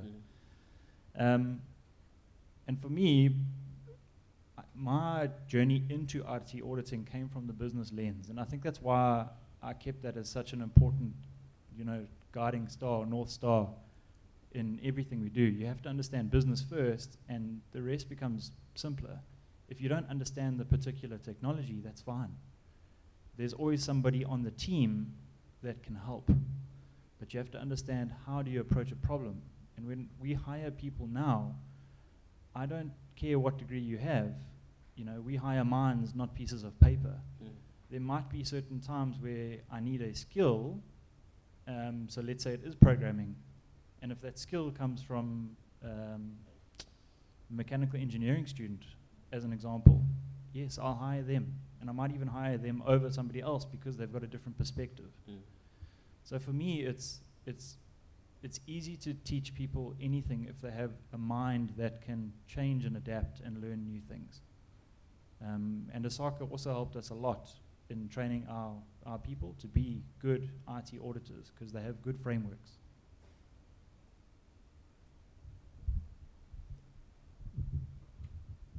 Thanks, yeah. So your question is about why don't staff colleagues speak about IT auditing? Well, because it's not forefront, in our minds. We really don't think it's that important to consider that as part of what Gordon is talking about, education. You see, universities are becoming skills development institutions where they should be really educational institutions or learning institutions. Skills development is something as KPMG does that. You need somebody, you'll take somebody with a mind, go and train them up. So if you want to become an auditor, become a good IT person first, and then KPMG will hire you and make you an IT auditor. It's not necessary. Now, that's a short answer to it. I cover some auditing in my cybersecurity lecture, but that's one lecture. That's not an IT auditing course. They tell you it exists and allows you to go ahead. And remember, in a world where answers are easy, it's asking the right questions that become important. Remember, we live now in a world where answers are easy. Ask ChatGPT almost anything, it'll give you the answer. Ask Bing an answer, powered by chat. Answers are easy to find now. It's asking the right questions. We hope to teach you to learn to be able to ask the right questions. Okay? And then after that, everything else, the world's your oyster. So don't go looking for specific skills. Look for a holistic education in IT or whatever it is you're doing. And the rest you can learn on the job, so to speak. Okay? But we're not offering an IT audit specialization, if you're asking for that. And I don't think we will be, because I really don't think it's that important. It's not from an educational perspective. From a skills perspective, yes, but you can learn that elsewhere. Okay, thank you. Yeah. So your question was around, do we have IT audit within the eThekwini municipality, and what sort of programs we've got for graduates? So we do have IT audit as part of our basket of offering that we have. We have an entire section on that, which is headed up by a senior manager. What we also do have is not just an IT audit, but across all the disciplines, we have interns on the graduate program that comes in every 2 years. So you get 24 months to go through a program. And we have our eThekwini Municipal Academy unit, which is our learning and development unit, that is responsible for recruiting people with various skills. And they then sift through those skills and then indicate to us, if you want someone in IT, there's a few CVs here, and then you can choose from there and interview the guys. So I would encourage you, if you're interested in something like that, to look at those adverts when they do come out, apply for it, get yourself onto that database, and indicate your preference. And in that way, then you can come through to the right department. Thank you. Thank you. There was one last hand, and you are down to 6 minutes, Baba. No ways. Teasing. Thank you very much. Mine is a comment, and possibly a question may arise from there. I totally agree with Prof as far as the compliance and transparency is concerned. And if our organization or institution can get that in order, I think we are 100% okay in our delivery. Now, being in the municipality executive and the experience I have there, when we get the audit report, there's a table of I would say, a basket of items that the municipality is with challenges, and one has to attend to those challenges. They come back at the next report, and those challenges are not even done yet, not met with. So those audit reports, to my explanation, is useless. Some are met with, but I would say 70% of them are not. And it just lies and lies in some corner. So I think what we should do as audit committee members or directors, you call them, some kind of enforcement should be there, for implementation. Or take the report first to the officials for an answer, a feedback on your questions before coming to executive, because you're not going to get any answers from the executive, the politicians, because it's always pushed away that it's getting done. I'm also very, very impressed and surprised today from municipalities, all in order and everything is going well. No, I don't think so. It's not. We talk, Prof spoke about water pipe bursts, all these burst pipes, pipes that are bursting all the time. We always ask for an audit of the number of pipes that are bursting in this municipality. If they do an audit of that, you would know exactly where the rehabilitation of the pipes should take place. It's not about the finance.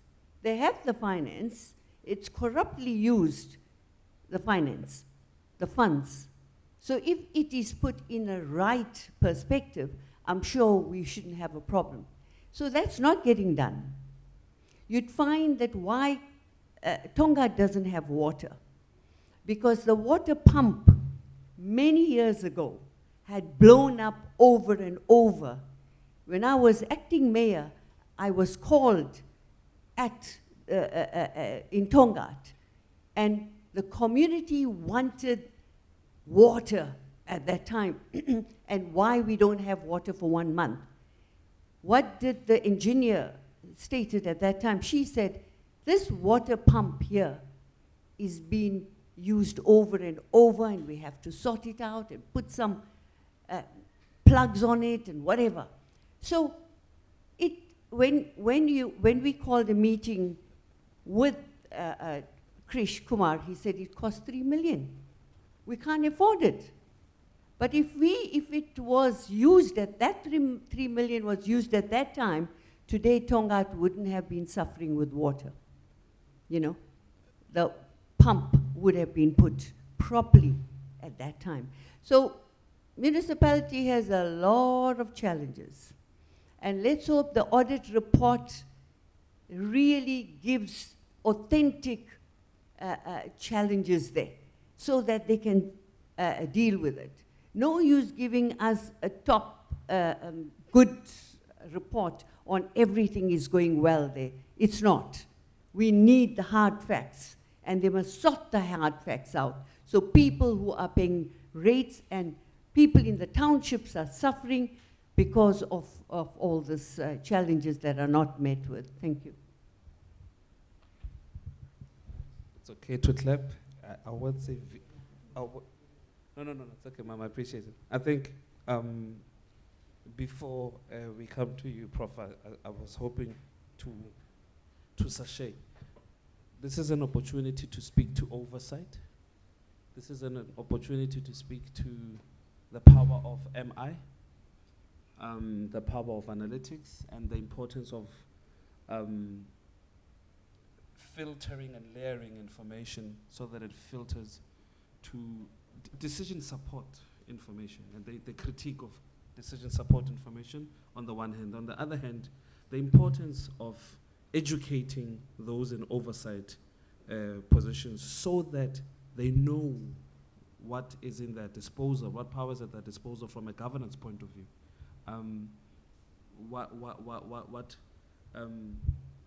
For future sort of oversight role players, in 2 minutes, how would you empower them so that they know when you receive a report of this nature and the age of the findings is of this nature, this is what is called for, and also bottom up. As a head of audit within that particular business, how do you present information that can lead to action, that can lead to the right sort of action from the top? So I'm not going to pretend to have all the answers to that. I mean, you know, I say I've never worked a day in my life. I've always been an academic, so can't really, say what's been out there. But the point about oversight is not necessary if you have commitment from the people doing the jobs. And if there's no commitment, then oversight doesn't help at all, because you're just beating somebody with a stick who's going to find a way around it. I think what we need is some kind of process where you have buy-in and commitment to what it is that you have to do. While sitting, I'm just receiving emails on our road group, and burst pipes have started again. You know, it's just now, you know, I got an email, and that process now will start. Real-time data. Real time. I just saw that now. So I saw it on my watch and said, let me have a look at it. So the process of oversight suggests a process of punitive kind of corrective action. You know, that's the word oversight. And it should never be that way when you're public servants, because, you know, Madiba spoke about servant leadership. Most people in this room are supposed to be servant leaders, like us. But we don't behave that way.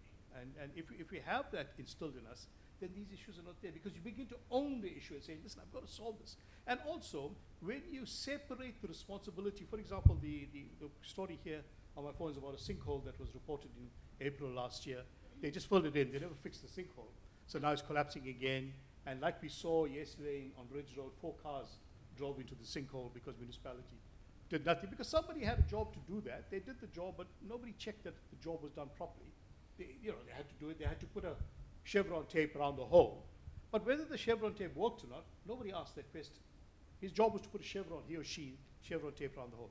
The fact that cars were coming around the corner and couldn't see the chevron tape, you can't teach somebody to do that. That's supposed to be instilled in this job function. But again, if you have one job that is separated amongst 5 different people, who do you blame? It's like when you have an open plan, office and you have a typing pool, you say, okay, this needs to be typed in the old days, right? And you came back in 10 weeks later, nothing's typed because you said you were going to do it, you said you were going to do it, you said you were going to do it, and nobody does it. You have to have individual responsibilities. So if you got a task, if you got a water pipe to fix, then it is Amit's responsibility. It's your job to make sure the pipe is fixed. And at the end of the day, we're going to come to you, not 10 different people. And that way, I think it'll work, right? And that becomes, then you've got no choice but to be committed to it, and you can't farm it out. But right now, and I understand the problems in municipality, I understand the financial issues, but that's why we pay these guys, the Krish Kumars of the world, so much of money, because they're supposed to earn this money, okay? And they're supposed to be thinking ahead and planning in a 5-year, 10-year cycle, and to say, let's do this now so we don't have to do this later. But we're not seeing that. And we talk about Durban because we're here, but it's the same in Gauteng and elsewhere. It's not typical of Durban. It's typical of the way the municipalities work. It's maybe not all of them, but certainly many of them. So yes, there's no magic wand for this. It has to have a commitment. You have to be invested in what you're doing. It has to be something that you feel that you're providing a service and it's something you feel good about. Right now, it's not that. So it's not going to happen. Thank you, guys. Fortunately for us, the last speaker is from the AG. So this is a good point to come on board. Melissa, can we just do... No, the stage has been set for you. It's been tenderized. If you can just do the gifts and... Okay, all right. Okay. Melissa, do you want to introduce the next speaker, and then we'll close up properly? Yeah. Okay. Sure. Okay. So we're gonna now have the second guest speaker, our last actually, Sipumle Ntsokolo. He's got a massive bio, so I'm just gonna summarize it as much as possible. So Sipumle is currently a manager in information systems audit at the Auditor General South Africa. Sipumle is actually responsible for project management and completion of IT audits under the PFMA and the MFMA, which is the Public Finance Management Act, and the Municipal Finance Management Act. He has 5 years experience. He is currently enrolled for his MCOM computer auditing degree through the University of Johannesburg, and his current research dissertation topic is identifying gaps in IT auditing skills within the internal audit activity at the district municipality in KZN. So everyone, if you can put your hands together, we're going to get Sipumle to come through, and he's going to talk to us on IT audit service offerings and combined assurance practices at the AGSA. Thanks. I'm just going to ask, as it's been a long session, if we can just stand for 3 seconds. Everyone, please just stand for 3 seconds so that we can have a little bit of a breather. It's been a little bit of an intense and hectic session. I feel sorry for Amit. Where is he? I need him to fix my tab.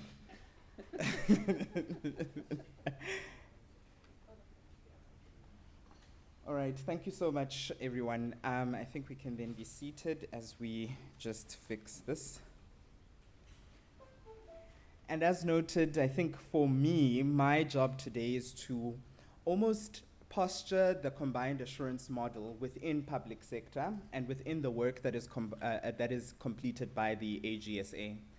And I think importantly, especially after we've had these discussions, I think Prof's first few sentences demolished my whole presentation. You basically spoke about everything that I want to speak about. But I think importantly, what I'm going to provide for you are the solutions that the Supreme Audit Institution of South Africa has actually provided for us to keep these government officials accountable to what they have said they need to do within the public sector space. If we first look at the Auditor General in terms of its mandate, and I think it was important to then posture in terms of these assurance providers as where exactly or what their mandate is so that we can then understand what their duties are, what they're meant to do, and then within the combined assurance model, they can then build what they then are required to do. The first thing with regards to the AGSA as the mission and vision is that the AGSA is actually a legislative instrument within South Africa. It's a body which is constitutionally mandated as a Chapter 9 institution. And as a result, it means that their mandate is not only as other audit firms may be that it ends at just as a finding, but this is a legislative instrument that has almost now punitive consequences with the updated Public Audit Act. If we look at the mandate, it states that we have a constitutional mandate and that we are here to strengthen our country's democracy by enabling oversight, accountability, and governance, and building public confidence, and this is done through auditing. And I think that's important, especially after what we've heard from the speakers, is that there's clearly a dearth of public confidence. There's a lack in terms of what our public officials and our public institutions can do for people. And as a result, the Auditor General then needs to posture itself in this vision and say, okay, we've understood that unclean audits are no longer unclean audits. So what kind of message can we then provide that fits within this combined assurance model and not only postures assurance, but postures accountability? And I think important, just as a shameless advertising, it's important to note who our supreme leader is. Her name is Tsakane Maluleke, and she's the first black woman Auditor General of South Africa with lots of experience. And she's been leading the audit organization towards what she has termed Culture Shift 2030. This means that we need to shift the way in which public sector works. And we've heard that in the speeches. And unfortunately, today's combined assurance has become public sector combined assurance. But we need to shift the way that we view public sector. The culture needs to shift. It's not a change of policy. It's not a change of any legislative instruments. But as a whole, culture needs to shift. So importantly, the concept of accountability the accountability ecosystem. So what does this mean in terms of posturing it on top of this combined assurance? So as a public sector institution, we then need to say within accountability, and especially within what we have termed as combined assurance, we've learned that there's a number of roles. And these were covered by Amit in quite a number of detail, as well as our panelists, to see that in a conventional sense, combined assurance involves your board, your executives, management and staff, internal assurance providers, and external assurance providers. But when we look at what we term now an accountability ecosystem, so let's first look at what ecosystem means. So an ecosystem basically is a geographic area where there's plants, animals, organisms, and everything basically lives in harmony. Everything lives symbiotically. Everyone works for the greater good of the group. And as a result, the ecosystem then thrives. But what we find is that when the ecosystem does not thrive, for example, there's pollution in the water, the birds can no longer drink from the water, the animals in the stream die, and effectively, this could lead to the death of the ecosystem. I hope you guys are seeing where I'm leading with this, right? The death of the ecosystem. And now let's look at what does then the AGSA say about this ecosystem? What do we posture as an accountability ecosystem? And I mean, Prof has spoken a lot about what is up on here. We've all seen these headlines. 12 billion rand lost here, fruitless and wasteful expenditure here, university does not receive the correct amount of funding, housing, RDP houses are falling, dam has broken, and all of this at the end of the day speaks to our lived experiences. That at the end of the day, it doesn't matter what the AGSA does, communicates, at the end of the day, the message is in what is in my lived experience on a daily basis and what is my government doing to better that. And so this accountability ecosystem was then developed by our AGSA Tsakane Maluleke, which basically then says that there are in this ecosystem of stakeholders. On the left-hand side, we have decision makers within, let's say, for example, a department or a municipality. You have your officials, service management, and importantly, the head of that institution, which becomes then the accounting officer and executive authority. In the cases of KZN, that might be the MEC. And those are the people that drive and work within a specific department or municipality, or a department and municipality. On the right-hand side, we have our support and, sorry, I don't have my glasses, support and oversight. And support and oversight is exactly that these are the highest bodies that ensure and regulate the performance of said department or municipality. At the all the way on the other hand of that, we've got, in South Africa, either you've got your legislature or you've got your parliament. You also have any of your oversight body departments like COGTA, the Office of the Premier, or even KZN Provincial Treasury. And then importantly, again, the executive authority, the political appointee, which is the MEC. And you'll see in the middle of all of that, what now has been postured as the vision of 2030 is the AGSA playing a regulatory role within this ecosystem. Using those three tools. Number one, insight. The Auditor General has been rated as one of the best auditing institutions in the world. So it means that we know our client. It means that we know what the struggles are. And also, importantly, we know the kind of recommendations that we can make that might and may affect change. So by providing insight to departments, municipalities, we then strive to influence their decision-making, which is the second level. So through insight and influence, we can then, through our recommendations, influence and in fact impact the way that the organization is run. And lastly, and I think Prof is going to be very excited about this one, enforcement. And there was a lady who spoke about enforcement earlier.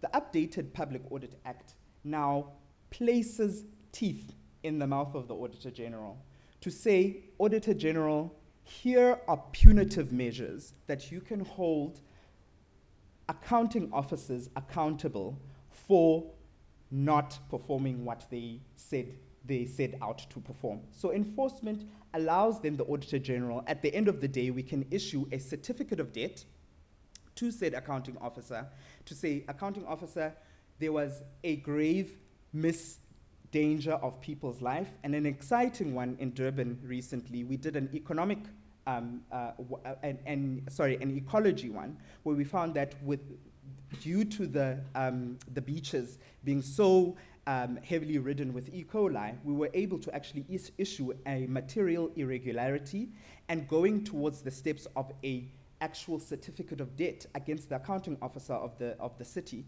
because of the state of the beaches and the effect that has on the biodiversity as well as the people. And lastly, what we have there, and I think Dumsani spoke to it, is active citizenry. Important within this biodiverse, within this ecosystem, is active citizenry. Citizens that are aware of their municipality, the departments, who does what, and also keep everyone accountable. So as the AGSA, it's then seen that these tools assist in keeping a healthy ecosystem. Yes, we're a sick ecosystem at the moment. There's a lot of imbalance, there's a lot of inequality, but through these three measures, and then sometimes good things do come in threes: insight, influence, and importantly, enforcement, we can then start changing the gears of how our culture is. And that's what we talk about culture shift. Changing the culture through insight, influence, and enforcement. If you don't remember anything, just remember those three things. So I was very happy someone spoke about IT audit earlier, and I think I want to also almost now bring the two worlds together to see in practical terms what the AGSA has internally, and then that work and what that work has done to influence and provide insight to the market on how the organizations should be run. So importantly, at the AGSA, we fall under what we call specialized audit services. And in there, we've got performance audit, which deals with key performance indicators. Now, that team is made up of everything from a doctor to an engineer, school teachers, nurses. But these are the people who understand how these government processes work. They understand how a building should be built. So if a Department of Education, for example, says that they're going to build 17 schools, these professionals actually go out and inspect that those schools were built, but not only built, but built to the specifications. So they do a lot of really, really good work. Then we've got the information systems audit. I'll deal with that in the next slide. And lastly, importantly, something that had to be built into the AGSA as of 2019 is our investigations business unit. So these guys are lawyers, forensics experts, CFEs. They basically assist us with fraud risk assessments. We saw that there was a lack in terms of understanding fraud and also instituting measures, punitive measures, for where we find fraud within organizations. Previously, we would have to seek the assistance of the SIU or the Hawks, but now we have those services internally working in conjunction with those organizations. So importantly, in terms of, and I'm going to click past this, all of the services that we perform. I know someone earlier, and I think it was a student, who asked around the service offerings and what is actually performed by an IT auditor, all of this. So an IT auditor is basically a master of quite a lot of skills. And as part of the AGSA, I think one which is quite interesting that we've come up with and speaks to this lack of accountability is around the auditing of IT software licenses, where we're finding that with the increase in terms of cloud computing and Azure platforms, that municipalities and departments can actually subvert the government procurement processes. If you have an Azure platform, you can easily purchase infrastructure, firewalls, whatever you want there. But that means that you've gone around what has been set up. So that's been the current conundrum that we're under. But another one is procuring more licenses than you need. So we need to raise those kind of and highlight those findings to the requisite people. And importantly, the last one I think is around cybersecurity audit. We utilize the NIST framework, and we perform these assessments at eThekwini, actually, and we did a penetration test last year, cybersecurity, IT controls, vulnerability assessments. So there's quite a suite of things that the AGSA has to offer. But what does that actually mean practically? So first and major finding. Someone was talking about security. Security is always it. The first and major finding when it came to IT audit at a national level at the AGSA is that there's vulnerability of government systems to cybersecurity attacks. And this you can find on our website. The full report is up there. What we found is that it indicated that 80% of the auditees had ineffective security controls. We audited 212 government departments last year. 80% of them have ineffective security controls. What does that mean about your information that's sitting at Home Affairs, or your information that's sitting at Labor, or your information that's sitting at the Master's Office, for example? How safe is it? So we then say, okay, we found what the finding is. And these are what we found were the root causes for that. The root cause is that information technology governance frameworks either in some cases don't exist, that these were implemented or operating ineffectively, where information technology steering committees and boards, so all of those combined assurance, nice seats and practices within the board of directors were actually not functioning as they should have, that information technology budgets and plans were not well defined in or monitored to ensure that they delivered on the expected value of those audits. So this then is a huge finding. It's huge. It's a huge indictment on our government. It's a huge indictment on the elected officials, and it's a huge indictment on the administrative officials as well. So what does it then mean? And this is my last slide. It means that through that finding, what has the Auditor General been able to do? We've been able to now provide insight. Maybe they didn't know that cybersecurity was a threat. But I mean, the hack on the city of Joburg, the hack on Transnet, the hack on Department of Justice could have given them a little bit of insight, and the how. But I think as the Auditor General, what we then try to do is to elevate the message, give it a direction. This is what this can do. And as a result of that, we're now in the stage of quantifying how much money was lost due to the Transnet hack. So what does that then entails? We have a quantified figure. So we've brought in actuarial scientists and all of those people to calculate this. And we can actually institute punitive damages to the accounting officer who was available at that time to say, you failed to perform in your duties, and this is a certificate of debt due to that. You not performing your duties. So importantly, insight, influence, and enforcement. It's not a perfect picture. It's a culture shift, not a change. So we need to all shift from where we are slightly so that we can ensure that there's a healthy ecosystem, that each and every accountable party is doing their bit to ensure a healthy ecosystem. Thank you very much.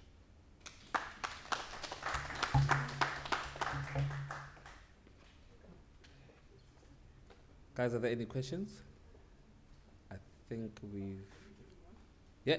Oh, there's an insider threat question.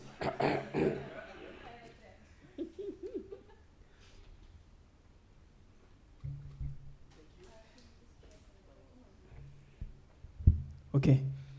I think what I got from Prof earlier on was that there are competing priorities where the entities are expected to have clean governance. At the same time, the entities are expected to deliver value to the citizens. You find that now, what they would do would be to prioritize one over the other, where they will give you clean audits, but then those clean audits don't necessarily translate to value to the citizens. So now what I would want to understand from the AG is that what are you doing to ensure that you providing the clean audits ensures value added to the citizens? Are you aligning those priorities so that when one, let's say, attends to what's required by stakeholders is aligned to what the citizens should be benefiting? Thank you. Oh, I can answer from here. I think what's important to understand is you can walk and chew gum at the same time, right? There's no, yes, competing priorities, but as a government official, your job is exactly that. You need to do the juggling act. You get paid to do that, to juggle. So importantly, I think it's for us as the AGSA to then look at where these falters are for them to improve those areas. But importantly, as the AGSA, we're now actually, as part of the combined reporting and whatever, we have a specific report that's coming up dealing with lived experiences. So it will be to that level to say, in KZN, there were meant to be 3,000 houses that were built by this municipality. However, 1,500 of them didn't have roofs. 500 of them had broken down ceilings or walls. I'm not an engineer, as you can tell. But at the end of the day, these can all work at the same time. They can all work at this, and they should, because that's how we ensure that it's a healthy ecosystem. Because the minute that you slide towards the one side, prioritizing a clean audit, that's only on the financial statements. There's materiality that you think of. I mean, people don't understand that if you say there's a clean audit, there's a level of materiality. I think at eThekwini, the materiality is something like 20 million. So anything below 20 million has not been reported. So importantly is to then understand that you are working not for the betterment of the municipality, but for the betterment of the citizens. So these things can actually work hand in hand. Thanks.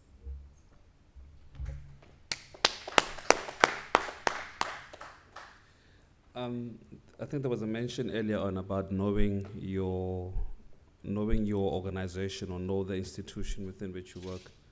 One of the, I don't know, it's just, it may be our relationship with information or our culture of consuming information. I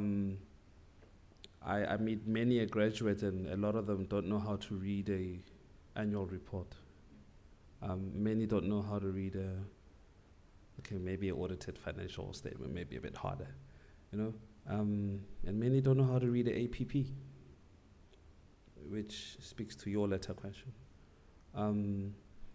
Many don't know the difference between state and government. Many don't know the difference between the provincial lines, the metropolitan, the municipal, the rural. And today, I hope you noted the difference between the PFMA and the MFMA, which is generally a point of contention. I won't go into the IIA standards that were referenced. It could confuse us. So our relationship with information is also important. Now, depending on your various ranks and the various offices that you hold, your relationship with information is the door, it's the attitude, it's that occupied or not occupied sign outside the door. If you are open to receiving information and processing information in different lenses and different ways, so that you can arrive at insights, so that the data can tell you a story, then we can arrive at combined assurance. If yours is a closed book and you the alma mater of information, you happy with your institutional reporting, and nobody can tell you, nobody can paint you a picture about your university or your graduate success rate, or, the wellness chapter is a different book altogether, but we speak of graduate success rate to the exclusion of wellness, for example, You don't speak about the first year suicide rates. Okay, so we need to look at this combined value. The value to the parent is a child coming back, at least, If they have to add another year or two, it's something else, but at least let them survive their first year from home, Okay, so thank you so much for the thought-provoking session. You each and every one of you in your walk, in your immediate role in office, has a role to play. I wish I knew as a student what research outputs meant to a university. I would have stayed a bit longer because I wanted to get to that level in the library where I don't have to pack my stuff, and I can use the library freely, okay? Each and every one of you have a role to play in the combined assurance model. Each and every one of you. It's a pity I tried. We didn't have the state auditors, because that's the only other role player missing in the room at the moment. I tried to get everybody in the room. Okay. So thank you so much. Let's make the circle bigger. Let's speak at the right stages. I think Gordon and Prof hit the nail on the head in the beginning. Let's start as we wish to end. It's normally the battle of the 500 hours. Where do you throw your hours? Is it assurance or consulting? Okay. And again, thank you so much for coming out. We will be back. We'll be leaner, meaner. We'll get it going. And before we close, I think I just want to thank. Oh yeah, there's the announcements. Ish. There's follow us, follow our page. You didn't do your social media announcements. Okay. Follow our pages, follow us on social media. We try to have value-adding engagements. We're going to be tinkering with the metaverse on the 11th of May. Some crazy stuff, scary stuff. There are few of that known. We don't know when and how, but I like that. I mean, I took so much from this panel. One of the things that was said was we leapfrog. We don't have to get the cabling right, you know, and get the satellites right, and get the sun tech and them right. That there's a future scientist today living in a mkuku somewhere, who's going to benefit from NFT and the metaverse in the next 10 years. He's already born. So we need to accommodate him and make sure that we can service him and we can empower him to step into the reality that awaits him. Okay. There's the conference that we have. Oh, there's this one, and then there's the next one. We'll share the deck, but the big one is this. So there's the conference that we have in October. Please do try and attend. We generally have a 2-day workshop, 2-day conference where everybody can go to breakout rooms, choose the topics of your that will appeal to you, and do it through your institution. Book early, book in advance. The AG normally sends a lot of people, and the universities too. We are working on student pricing and student memberships. That's something that's a big passion of mine. So yeah, we want to. I think it's something I didn't hear today. It's all about the value proposition. It has to be worth your while, okay? Or it has to at least seem to be worth your while, okay? Yeah, and on the day of the workshop, one of the days of the workshops, there's actually training, the particular workshop. So those of you that do want to be certified and proven domain experts in your field, it's always nice to get it at a conference because you're away from home and you can zone in and you can focus. And there's peers to help you along the way, okay? So there's definitely workshops there. Data privacy is one of them. And membership. It's something that I will speak to Dr. Singh about. We do want to reach out and introduce you to student membership and chapter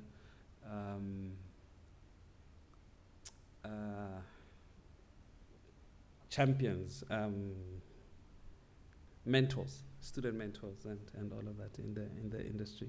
Okay, and also just some of the work that we're doing and the partnerships that we have with some of the firms from an experiential training point of view, from a graduate support point of view. Okay, this was supposed to be my closing, but I think we all get it now. I think everybody understands that we are interconnected in what we do. I loved your nature analogy, the need for symbiosis. We all make up one ecosystem. We speak of a digital ecosystem.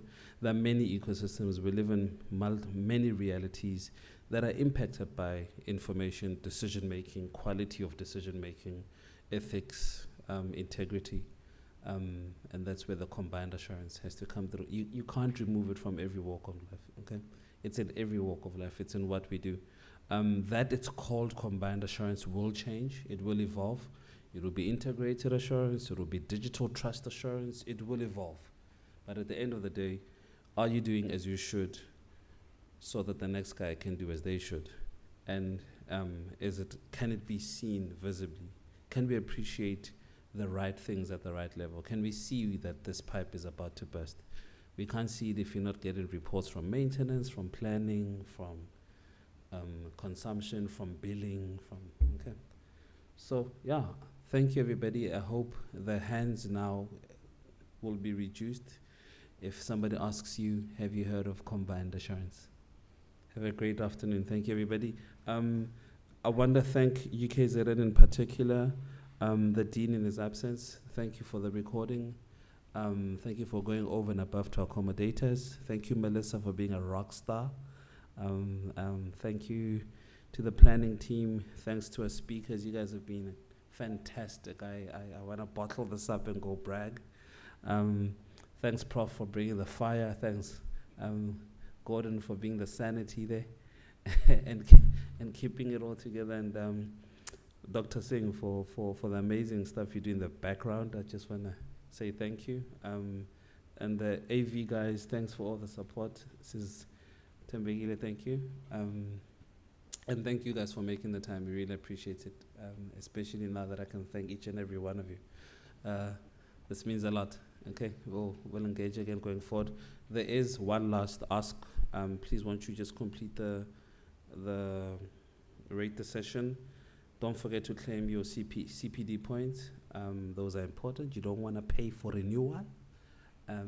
Yeah, until next time. Thank you.